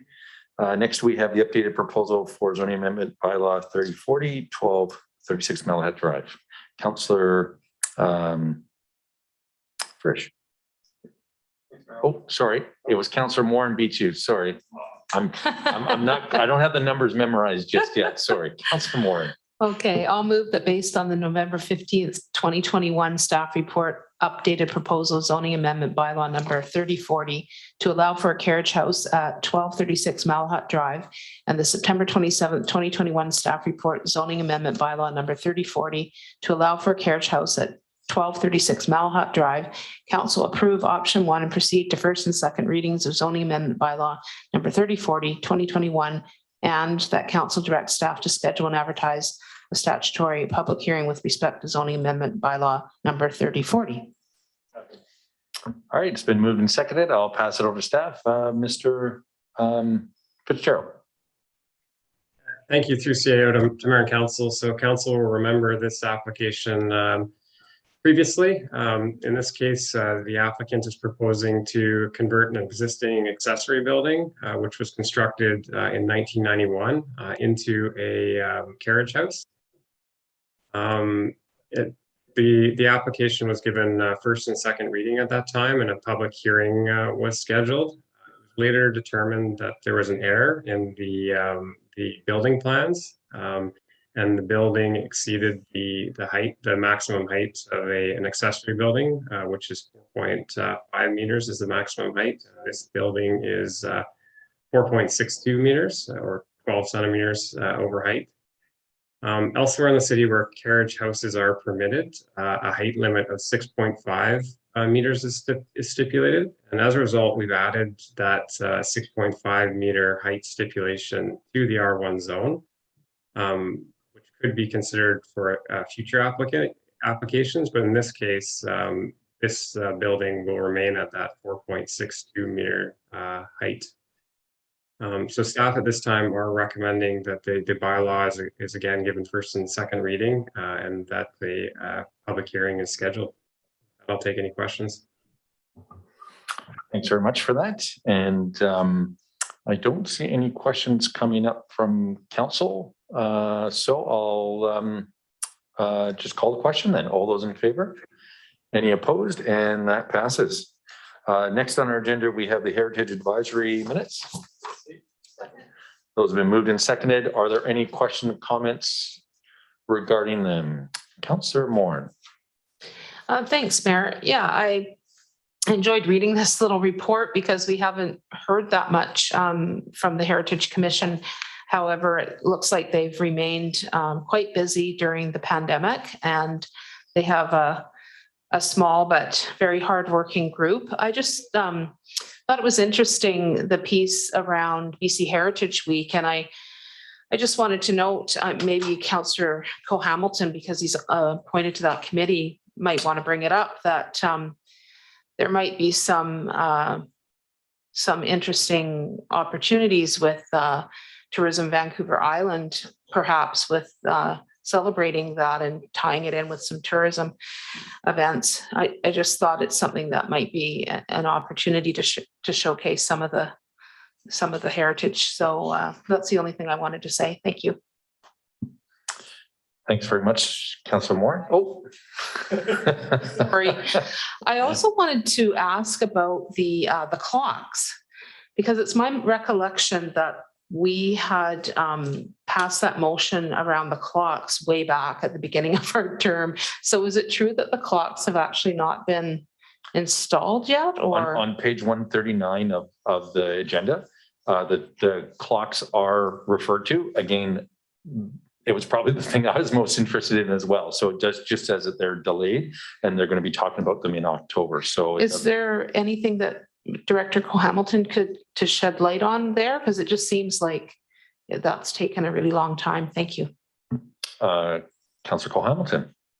Yeah, thank you. I think it was largely, the delay was largely because the committee didn't meet for, I think it was more than a year in person. And there was a meeting in October. Unfortunately, there was a solid waste meeting as a Thursday morning at the same time, so not able to attend. There's one this Thursday morning, which is the same time as the hospital board, but I will check in with the committee to see if I can get any updates on that, because it certainly has been a while. Excellent. Thanks for that, Councillor Hamilton. And yeah, I mean, they met in February 2020 and then September, like 2 months ago. So yeah, and possibly worth noting that I did attend that meeting briefly just to thank the committee for the work that they put in for the city on behalf of council. So with that, all those in favor of receipt? Excellent. That's unanimous. And well, anybody opposed, but it was unanimous. So I think we're good. All right, moving along. Courtenay Fire Department Q3 report.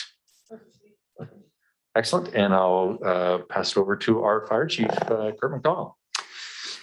Thank you, Mayor, and through the CAO, through the mayor and to council. Basically, this is just a report updating council on our Q3 activities, and Q3 was a very busy month, as you can see, for the fire department.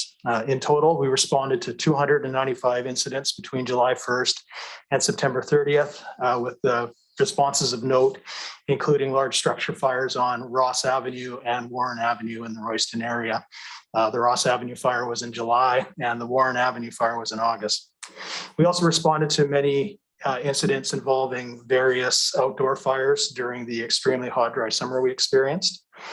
Another dubious stat is our department has never responded to more than 100 calls in a month in our history.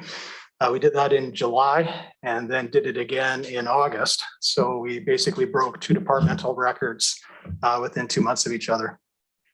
Over and above all the incidents that our firefighters attended, they also spent collectively 872 hours on training subjects through that 3-month period.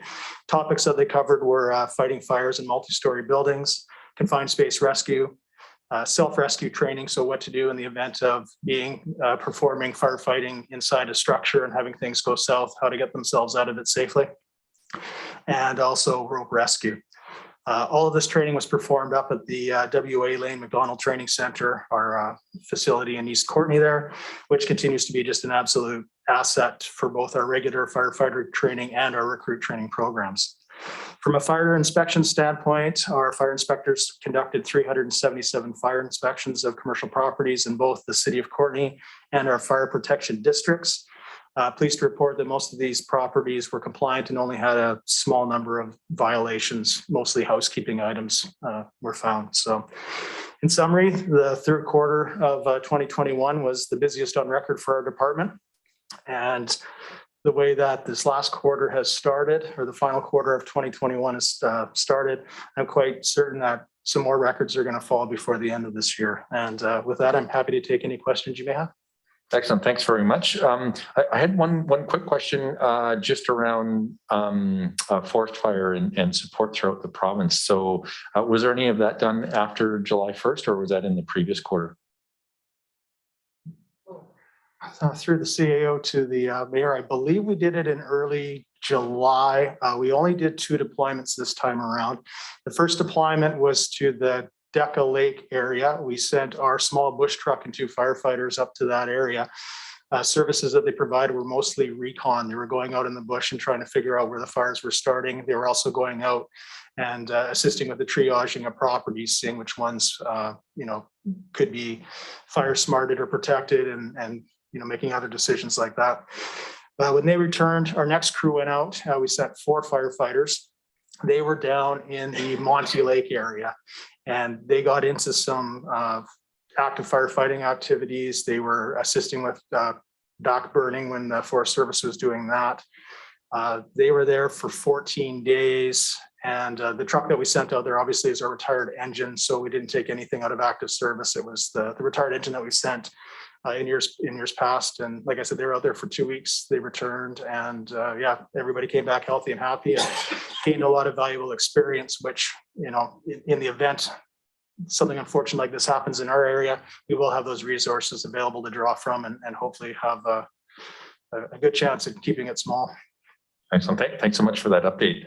Councillor Theos. Oh, thanks, Mayor, and really appreciate the update, and Chief. I had a couple questions in regards to the fact that, as you were just mentioning, highlighting those numbers. The Q3 is 25+% higher than last year's Q3.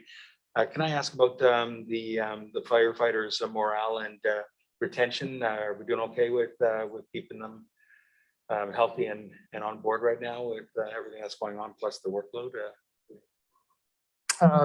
Yes, thank you for the question, but everybody, tired for sure. Yeah. Like there has been a lot of activity, and not only that, you factor in, COVID and the personal stresses that brings on to their families and whatnot. So everybody seems to be happy. Attendance has been still good. We currently have a recruit class that has 10 fresh faces that are just pretty much started in September. So they're about a third of the way through the program, and we're still have 50 volunteers. So we're not down any spots at this particular point in time, and have 2 qualified people that are waiting for a spot to open up for active membership. So we're doing okay in that regard. Yes. Fantastic, Kurt. Could I ask about, has the flooding impacted the firefighting department? Do you have to deal with any potential with the rain and weather conditions, trees falling, anything like that? Has there been anything like that over the last weekend? We get more involved with the wind events. Okay. When trees take power lines down, people phone 911, obviously, because they're concerned about the electrical hazard, and we go out and assist with those in terms of keeping the people away from the scenes until BC Hydro can come and deal with it. In terms of flooding, again, haven't really been called out to anything yet. I think the storm that has really wreaked havoc down on the South Island, I think we just kind of got a bit of it up here. But definitely a good communication with the EOC or the Comox Valley Emergency Program. Great communication with BC Hydro. They do a good job of letting us know what the water levels are like in the reservoir and do give us a bit of a heads up as to what to expect or what could happen. But as it stands right now, again, touch wood, we haven't had any calls to the flooding. It's been more the wind events that have created our issues. Good to know. Great job, Chief. Thank you. Excellent. And Councillor Frisch. Yeah, thanks, Mayor, and thanks for the report, our Chief. 2 questions, hopefully quick answers. Can you give me a couple examples of what a non-emergency call is? An example of a non-emergency call would be when your smoke alarm is going off at 2 o'clock in the morning for no apparent reason, and you're unable to reset it. You will call fire dispatch, or you call us during the hall or during regular business hours, and we'll go out and assist you with those. Neighbors burning and you're not happy with the smoke, that's an example of a non-emergency call as well. Okay, good to know. And then has there been a lot of effect from medical type calls? Are you still doing those, attending sort of people who might be, suffering from homelessness and that sort of stuff? So our department only responds to medical calls if there's a delay with the ambulance service.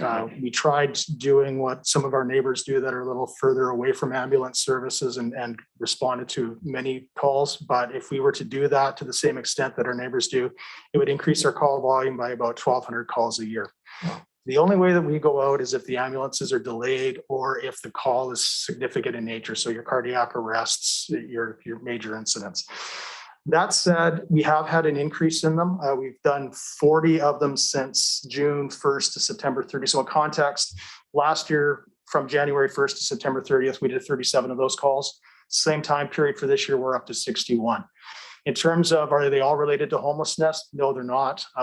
We're finding now we're getting more requests to assist BC Ambulance in extricating people that have mobility issues out of their homes. Maybe they're, they're unbalanced. They need some help getting down some stairs or whatnot. So we're getting more of those calls.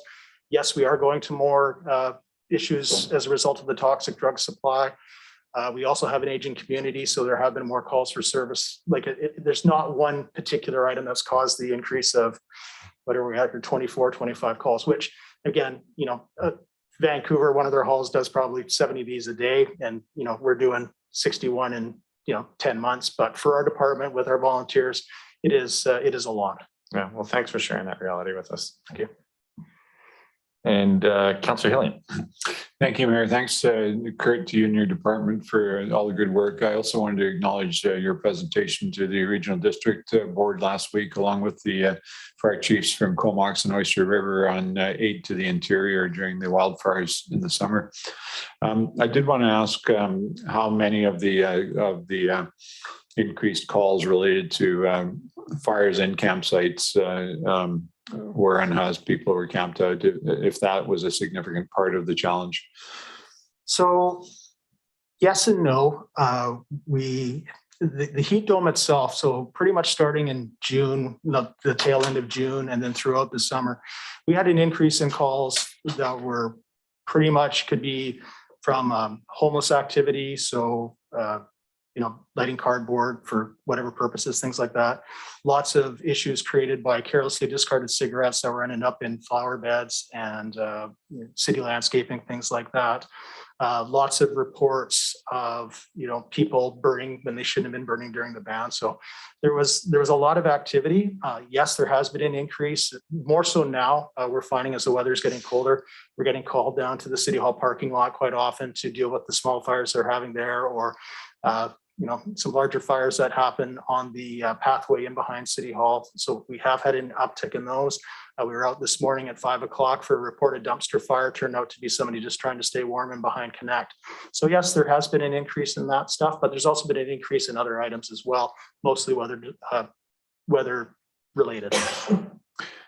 Thanks. It is, of course, a worry that people have that if we have unhoused people camping in the woods in various places, that there's an increased fire risk.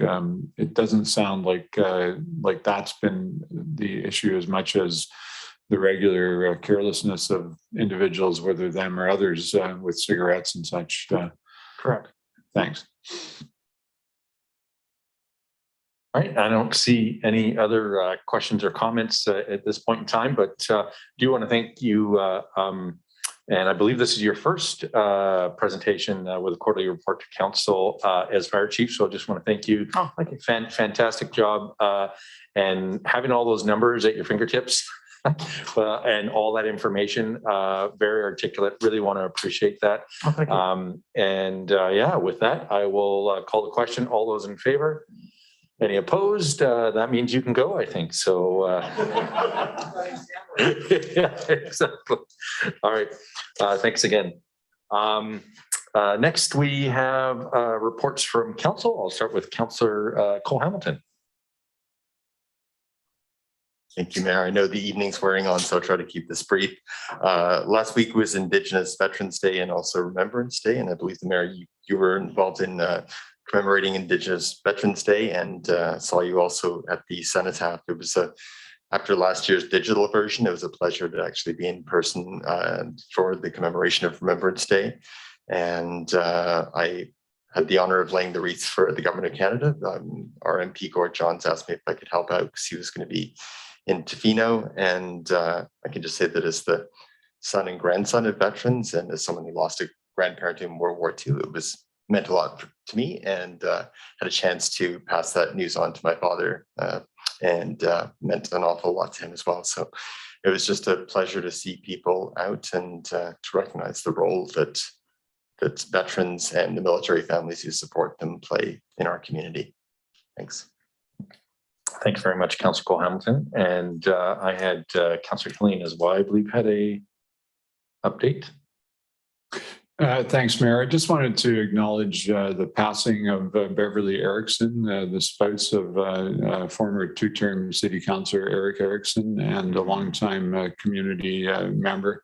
And I know that those of us who, well, I believe all of us have spouses, and certainly will acknowledge that the spouses of people who serve in elected office take on a significant challenge that is worth mentioning. And I know Council will join me in extending condolences to Eric and his family at this sad time. Thank you. Thanks so much, Councillor Killeen, for that. I really appreciate it. Councillor Morin? Yeah, I wasn't going to do an update, but Councillor Hillian did remind me that we also lost another very active community member, Bunny Shannon, Elizabeth Shannon, recently. She was, of course, really involved in the social planning council and getting that going, as well as many other things, was a former school board trustee, et cetera. So I just wanted to send condolences out to her family and friends, and acknowledge all the work that she did in the community. Thanks. Thanks so much, Councillor Moore. And yeah, she was an amazing person. Both of them were, so I really appreciate that. Any other council updates? My list is back to its old self again. We did have an employee housing meeting, well, really an employer meeting around employees and housing. A couple weeks ago on November 3rd, that was attended by many businesses in the chamber looking for solutions. On November 7th, we had the telethon, again, virtually done, which raised $131,000, done at the Sid Williams Theatre. And again, just an amazing event that's been going on for nearly 50 years. When it's 50 years, there'll be a bigger celebration, but it was a great event. November 8th, as was mentioned, was the Indigenous Veterans Day, where we did have the opportunity to meet with Comox First Nation and our Métis organization association here in town, and lower the flag and have a ceremony at City Hall.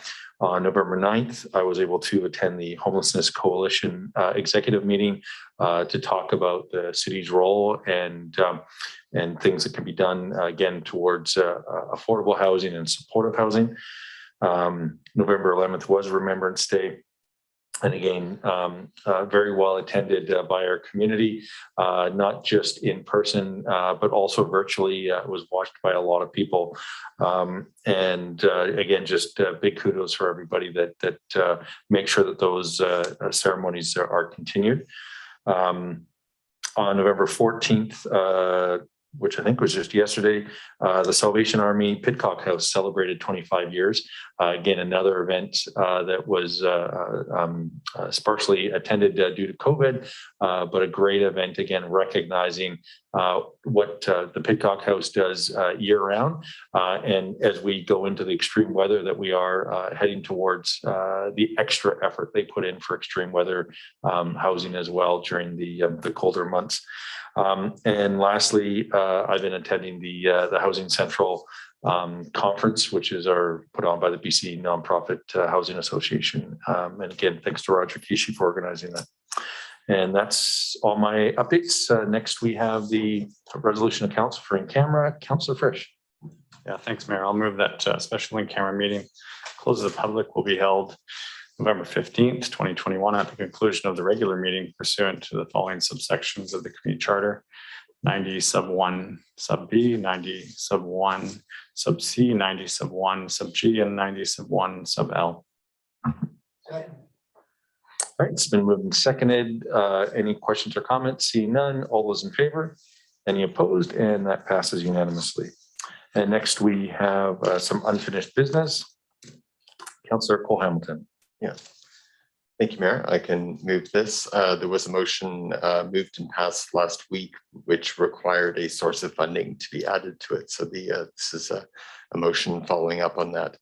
So whereas on November 1st, 2021, Council passed the following resolution that the correspondence dated November 1st, 2021 from the Downtown Courtenay Business Improvement Association requesting financial support for a marketing campaign during the upcoming holiday season due to the impacts from the 5th Street Bridge Rehabilitation Project timeline extension be received for information, and that in response to the DCBIA's request for financial support to develop a marketing campaign during the months of November and December of 2021 that would highlight the ease of getting to downtown and encourage traffic flow, Council allocate grant funding of up to $9,500 to the DCBIA for this purpose, and therefore be it resolved that the grant to the Downtown Courtenay Business Improvement Association be funded from provincial gaming funds. All right, it's been moved and seconded. Are there any questions or comments? I know this is just sort of a housekeeping on that. Councillor Warren. Great, thank you, Mayor. I was just curious if we could hear from Ms. Nelson about how our gaming funds are, where they're at right now, and now that the casino is open, if just, I mean, if you don't have it at your fingertips, that's totally fine, but it was just. There is much anticipation. Okay. Yes, thank you for that question through the CAO to Mayor and Council. So the casino did open its doors in July at limited capacity. We did receive our first payment since it closed in 2020 in this past couple of weeks. And so the amount coming in is what we had budgeted and anticipated for this year.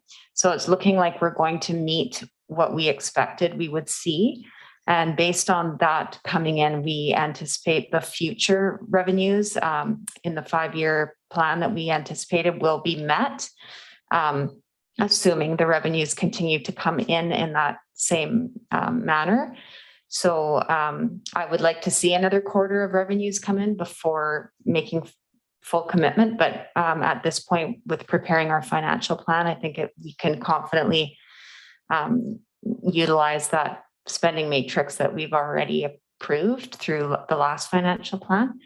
So at this point in time, the fund sits at about 1.4 million anticipated year-end balance. And so that's in a healthy position. And my understanding is with the latest health restrictions, they're allowing even more capacity allowed into the casino. So hopefully we'll start to see those revenues increase, and we'll get back to that standard we're used to seeing, which is about $1 million per year. So this year we budgeted 250,000, anticipating that we'd be open for at least a quarter. We were very conservative with that, and we've just seen that come in. So we're hoping that last quarter we may match that and exceed that. So hopefully that helps. Thank you. Thanks so much, Ms. Nelson, for always having the right information. It's much appreciated. Puts us, I think, in a really good sense of confidence in the decisions we make. Councillor Hillian. Thanks, Mayor. I believe this may be Ms. Nelson's final meeting with us before she moves on to, no, one more? 2 more. Oh, okay. There you go. Well, that don't let the door hit take back everything I was going to say. Yeah, exactly. We'll still celebrate as much as we can, as many times as we can. All right. Again, thank you very much, Ms. Nelson, for the always great information. I don't see any further questions or comments. So all those in favor, any opposed? And that passes unanimously.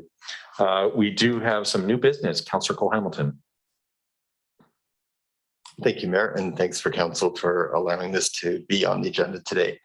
So I'm really pleased to see that the Herbaloo is in place and will be in operation soon. It's a much needed amenity for all people, and particularly important to those who are unhoused. The public toilet is being installed in response to a resolution put forward by Councillor Hillian on March 2nd, 2020, and supported unanimously. And that stated that whereas there is limited access to public toilets in downtown Courtenay, resulting in incidents of significant inconvenience for citizens, undue pressure on businesses, and unhygienic practices to seek relief in some cases. So I'm concerned that closing this facility from dusk till dawn, along with our other public washrooms, leaves people with no safe or hygienic options for long stretches of time. And as a result, it really fails to address the needs set out in that resolution. Today, the sun set at 4:30 and it won't rise again until 7:30 tomorrow morning. And I think we can all imagine that if our washrooms were locked for 15 hours straight, how difficult that would be. This is an issue of human dignity, and it's also a matter of public health and hygiene. Downtown residents and businesses have been concerned about public urination and defecation. And that's why I'm putting forth this resolution requesting staff to provide a report on the options for 24-hour washroom access in the downtown area. Excellent. I think that's been moved and seconded, and you did speak to it actually as well. So yeah. I think everybody's on the same page. So thanks very much, Councillor Cole-Hamilton, for bringing that forward, because I think there was possibly an assumption by council, even though it was clear. For some reason, I think we had this expectation. So, Councillor Theos. Appreciate it, Mayor. One of my questions is in regards to, I can understand the thought process definitely and the importance, but our past history, we have had what I believe was a 24-hour bathroom facility at the Riverway Walkway. And I recall that it seemed significantly vandalized, and there was some uses in there that may have been drug use and abuse. And most of that was happening at nightfall, I believe, after nightfall. And possibly I'm wrong, but does our CAO or staff have any recollection of what happened with the experience with that particular location? Yeah. I just feel like we're debating a report, and I wonder if we're maybe getting into what the report might bring back to us. Is that fair? Yeah. No, I was going to make a similar comment, but know if we can just debate the request for report more so than the matter. Yeah, I was just curious. Yeah. I mean, maybe that's going to come in the report. Yeah, I'll pass it over to Mr. Garbett, though. Through the screen, it's red. Thank you. Through the mayor to council generally. We're going to cover in the staff report a variety of issues. Councillor Cole-Hamilton highlighted some of the challenges that people have faced. Councillor Theos touched on some of the challenges that we've experienced, and staff will bring back a fulsome description of some of those issues for council's consideration. And we would certainly have to look at budget implications for 2022. Thank you. All right, and Councillor Moore. Thanks, Mayor. Yeah, I'm happy that Councillor Cole-Hamilton brought this up, because I think that our original intention was to try to mitigate those in the, through the night hours. I wondered if and I would point out that the Herbaloo is much different than any other washroom we had. It certainly has impacted our pocketbook and much more than some of the other, porta potties or whatever they are around town. So it is it's meant to be more vandalism proof, et cetera. But would in the report, just to clarify, I'm assuming that would also include kind of comparisons with other communities and what their practice has been and budget implications and how they've mitigated problems and all that kind of stuff. Is that correct? Yep. And Mr. Garvin. And through the chair to Councillor Moran, yeah, you're correct. It will provide an overview of what's happening in our local area, as well as the context, and also we'll speak to the original discussions as per why this facility was required. We do have a number of washrooms throughout the community, in parks and in sports fields, et cetera, and we'll provide an overview of the implications in the community. Right, thanks for that. And again, thanks, Councilor Cohen, for bringing it forward. And we'll get all the information in front of us for contemplation. And so I'll call the question. All those in favor? Any opposed? That passes unanimously. And that gets us to getting to bylaws already. Look at that. First and second reading. Councillor Frisch. Yeah, thanks, Mayor. I'll move that zoning amendment bylaw number 3040-2021 for 1236 Malahat Drive pass first and second reading. All right, it's been passed first and second. Any questions or comments? Seeing none, all those in favor? Any opposed? That passes unanimously. Next, we have Councillor, hang on here. Councillor Warren, your light came on. But Great. I'll move that zoning amendment bylaw number 3043-2021, 1544 Dingwall Road, pass first and second reading. All right, it's been first and second. Any questions or comments regarding it? Seeing none, all those in favor? Any opposed? That passes unanimously. And for third reading, Councillor McCollum. I'll move that zoning amendment bylaw number 3017-2021 at 801 Ryan Road, past third reading.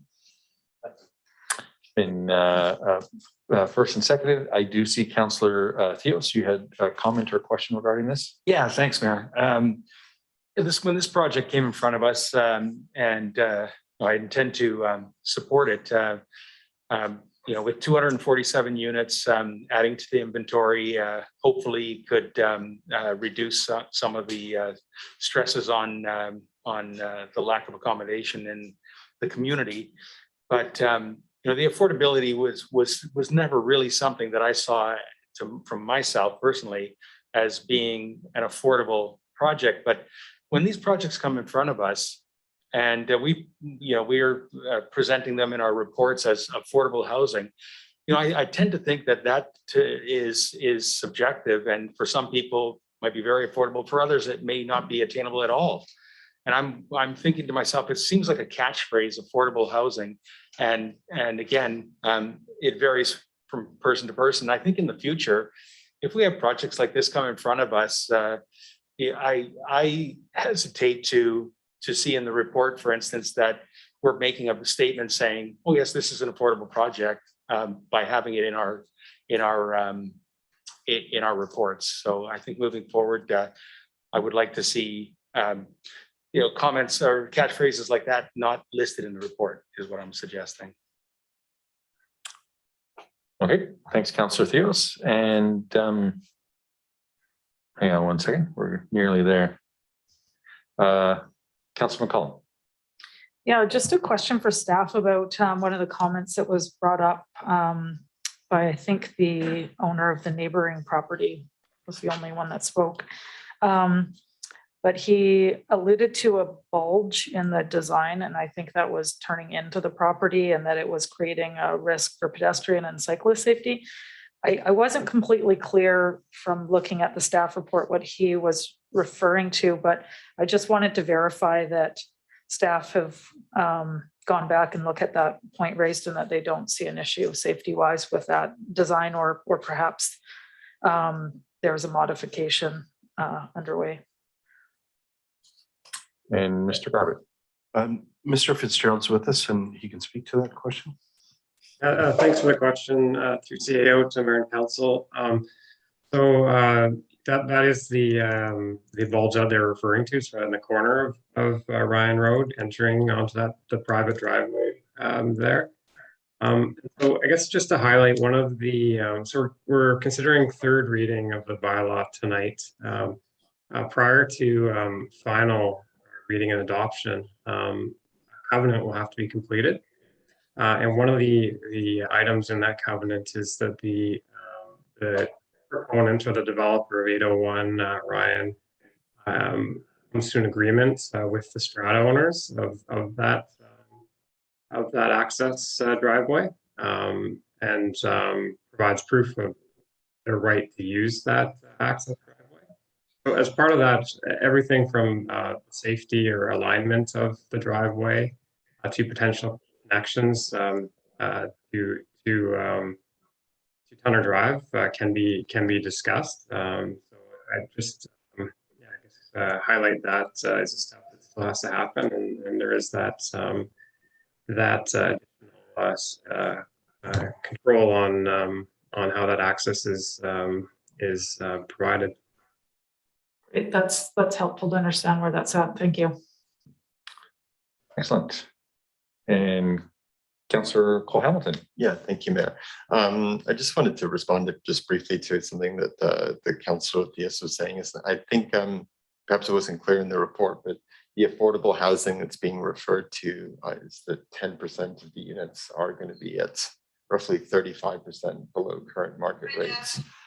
And I think that's the affordable housing that was being spoken of. So I don't think it was meant to be a catchphrase or anything that was sort of treated lightly or casually. I think that was the reference that was being made.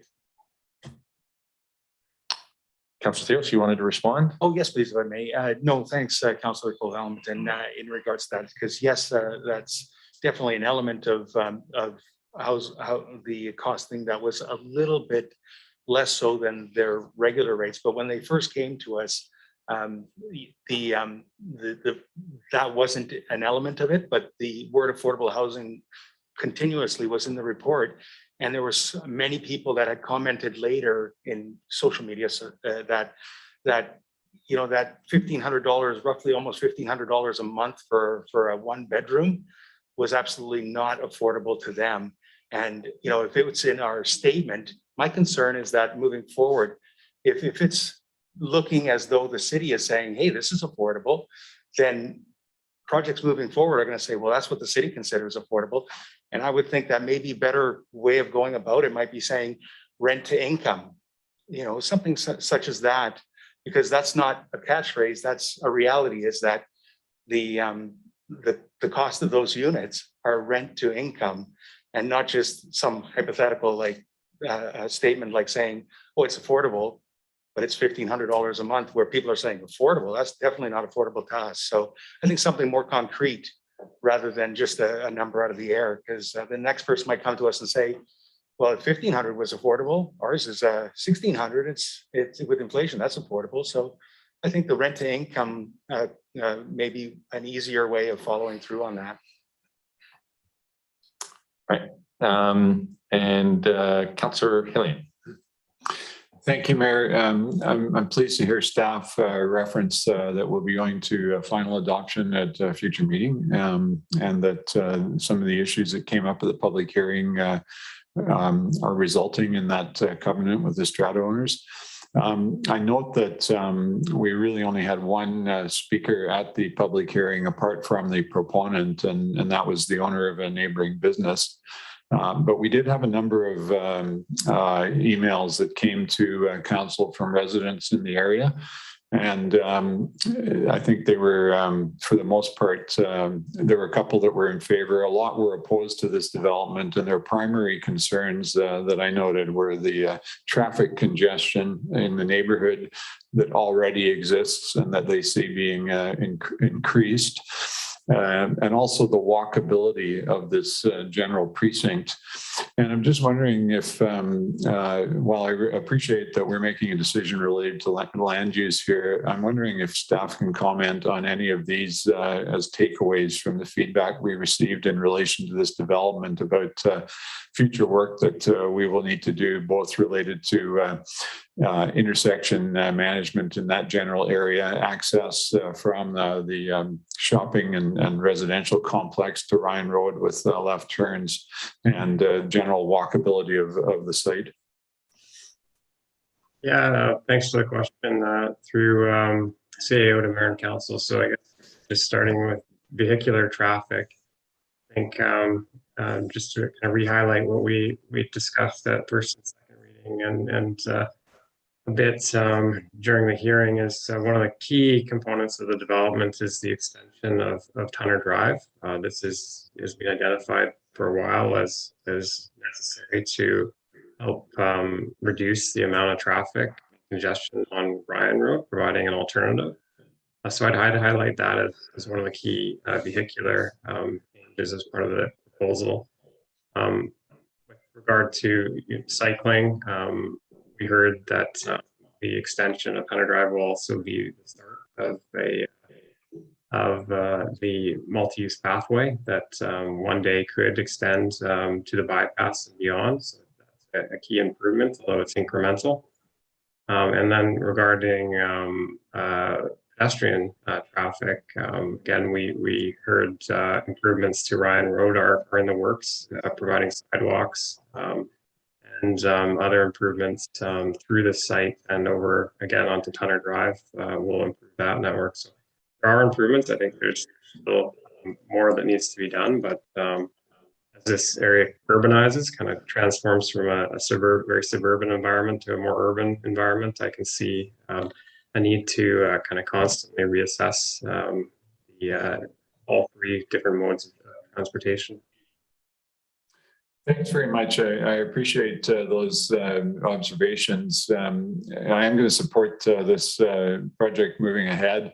I think that we always have to balance how we maintain the livability for the people who already live here with the reality that the city is going to densify.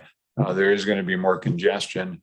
And we have to, I think, be wary of what amenities and additional infrastructure we need to work on to assure that densification is actually workable and makes those communities still livable for the people who are here. I appreciate the concerns that have been expressed by the people in the neighborhood that we've already approved a hotel. We have another major apartment going up. But the reality is that we're not going to be sprawling. We're going to continue to build in, and we're going to be building up increasingly, as I think we've seen increasingly over recent months. And so there's obviously trade-offs and such that come with that. But hopefully we keep the city livable for the people who are already here. Thanks very much. Thanks, Councillor Hillian. I don't see any further questions or comments. So all those in favor? Any opposed? And that passes. And Councillor Frisch. Thanks, Mayor. I'll move that official community plan amendment bylaw number 3028/2021 for 1679 McPhee Avenue, which I believe is the Wache Friendship Center's project, pass third reading. All right, it's been moved and seconded. Any questions or comments? Councillor Morin. I just want to say I'm really happy to support this. I think this checks off all the boxes that we're looking for.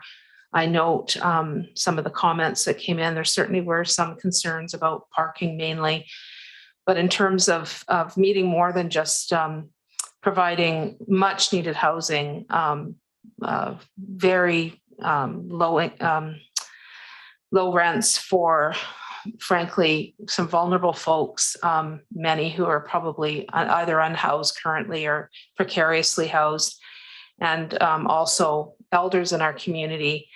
It's also, I think, a significant step to walk the talk on reconciliation, and the fact that that the residents will be able to benefit from the Wache Friendship Center nearby for culture and connection, I think is great. So I'm really happy to support this going forward. Thank you.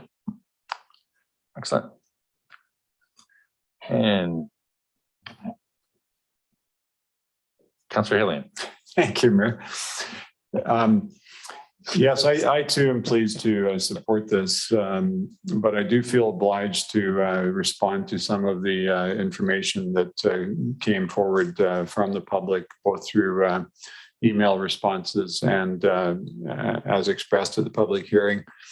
I think this is a very worthwhile project, but it represents change in the neighborhood. It represents something different in a neighborhood, and oftentimes people need some reassurance that that change is not going to have adverse impacts. We had at least 10 residents who felt compelled to write to us expressing those types of concerns.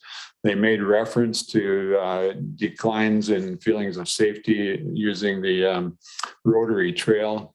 They made reference to the junction and impacts that they perceived as negative from that having been moved forward. Several made reference to the wish that this particular part of the community should not be the only place where social housing is constructed, and why didn't we build in Crown Isle? And as I've said at this table several times before, we don't own land in that particular part of town, and if we did, perhaps we would be able to build something in Crown Isle. But I appreciate that people in that area of Courtenay, West Courtenay, close to downtown, feel like they perhaps are asked to do more than their share. But I have to counter that with the inference that somehow a facility that would provide housing for seniors is somehow going to contribute adversely to people's neighborhoods. I think that it's a mistake to draw that inference. I think we have to respect that people have a right to have a place to live, and we have to respect the fact that we have a credible organization with a long history in the community that will do, in my view, a superior job of managing this project. I think the reaching out that they did in relation to solving the parking issue is one example of that problem-solving approach. I wish perhaps that there could have been more people supporting the project, speaking to help alleviate neighborhood concerns. And note that we had two speakers who are from the Lower Mainland, and I think that perhaps was a bit intimidating for the one resident who didn't give her name, but expressed that feeling that the fix was in and we'd already made up our minds about this. So why were we bothering having a public hearing? I say these things because I think it's important that our citizens do have an opportunity to voice their concerns, for those concerns to be heard and responded to. But I think the greater good of a project is what ultimately makes the determination on how we vote at this table. And based on all the factors, I'm pleased to support this project. Thank you. Thanks, Councillor Hillian. And Councillor Cole-Hamilton. Yeah, thank you, Mayor. And I'm following on Councillor Hillian and Councillor Moran's eloquent remarks. There's perhaps less to say, but I just want to address a couple of the concerns that were raised, and particularly the ones that seem to revolve around the concern about crime or criminal activity. I would echo what Councillor Hillian said, that the idea that a seniors residence for Indigenous elders would be a source of crime was quite frankly mystifying to me. I think back to the statement by Jane Jacobs about safety coming from eyes on the street. And I think having all of those people sitting at their windows seeing what's going on will actually make this a safer, more welcoming community than it probably was before. But I do also appreciate the idea shared by many people that this particular part of West Courtenay has carried a lot of weight over the year. But I think this will be a positive addition, and I look forward to the day that it's constructed. And the final piece I wanted to bring up, there was one statement that really struck me and stayed with me after the public hearing. And one of the callers just said that Indigenous elders housing is another way of saying housing for residential school survivors. And I thought that was a powerful way of reframing the entire project, and makes this hopefully an active piece of reconciliation in our community. So I'm very, very happy to be supporting it. Thanks, Councillor Cole-Hamilton. And I think it given the discussion and that we've had throughout our council meeting tonight, the common thread around housing affordability, supports, all those kinds of things, it's worth noting that of the 6 applications for projects in the Comox Valley, this is one of 2 that was successful and the only one in Courtney. So I think, again, that speaks to the quality that the Wachier Friendship Center has brought to this project, and obviously the confidence that goes with it. So we've chatted a little bit about it. So I think the next few votes will go a little bit faster. But with that, I'll call the question. All those in favor? Any opposed? That's unanimous. And Councillor McCollum. I'll move that zoning amendment bylaw number 3029, 2021 at 1679 McPhee Avenue pass third reading. All right. Any questions or comments? Seeing none. All those in favor? Any opposed? And that passes. And Councillor Frisch. Actually, I think. Oh, sorry, Councillor Cole Hamilton. That's okay. That's the third time tonight. It's telling me one thing. Keep you on your toes. Yeah, exactly. Okay. I'd like to move that that official community plan amendment bylaw number 3028, 2021, 1679 McPhee Avenue, a bylaw to amend official community plan bylaw number 2387, 2005, to change the land use designation from industrial to multi-residential and amend map number 2 land use plan 1679 McPhee Avenue, receive final adoption. Excellent. That's been first and seconded. All those in favor? Any? Oh, Councillor Healing, my apologies. Thank you, Mayor. I just wanted to make one further comment. Several people raised concerns about this being built in the proximity to an elementary school. I think that we should reframe that and affirm that for our children and our elders to be in close proximity on the same block has many potential positive ramifications. And we can think of many examples of apartment buildings and other such buildings that are close to elementary schools and other schools with absolutely no adverse effects. I want to affirm for people that I worked in the criminal justice system for many years and was often asked the question of how can you work with people who do terrible things and know that they're living in our community?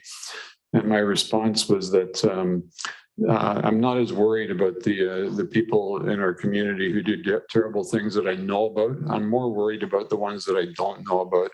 And they're just as likely to live in a house as they are to live in an apartment or anywhere else. And I think we just really have to move beyond the stigma of associating housing projects that provide a benefit to people who, for whatever reason, have experienced disadvantage in their lives that somehow is associated with crime. I know that people are experiencing challenges in our communities that bring up these fears, but I do think we have to move beyond that stigma and do what we can to address it. Thank you. Thank you very much, Councillor Aileen, for stating that. It has been first and seconded. All those in favor? Any opposed? That passes. And Councillor Frisch, for sure. Okay, thanks, Mayor. I'll move that zoning amendment bylaw number 3029, 2021 for 1679 McPhee Avenue be finally adopted. Excellent. And I'll maybe just make one final comment very quickly, sort of on the heels of Councillor Hilling's comments, that I think one of the things is that this is a bit of an unknown, but one of the things, given its industrial zoning, it could actually be a lot worse for that community. And I think that's one of the things that sort of gets lost, that this is really fits in with our official city plan. It fits in with reconciliation. It fits in with so many things that's why I think council is so confident on this project. And again, want to thank the Wachier Friendship Center for stepping up. With that, all those in favor? Any opposed? That passes unanimously. Only one thing left.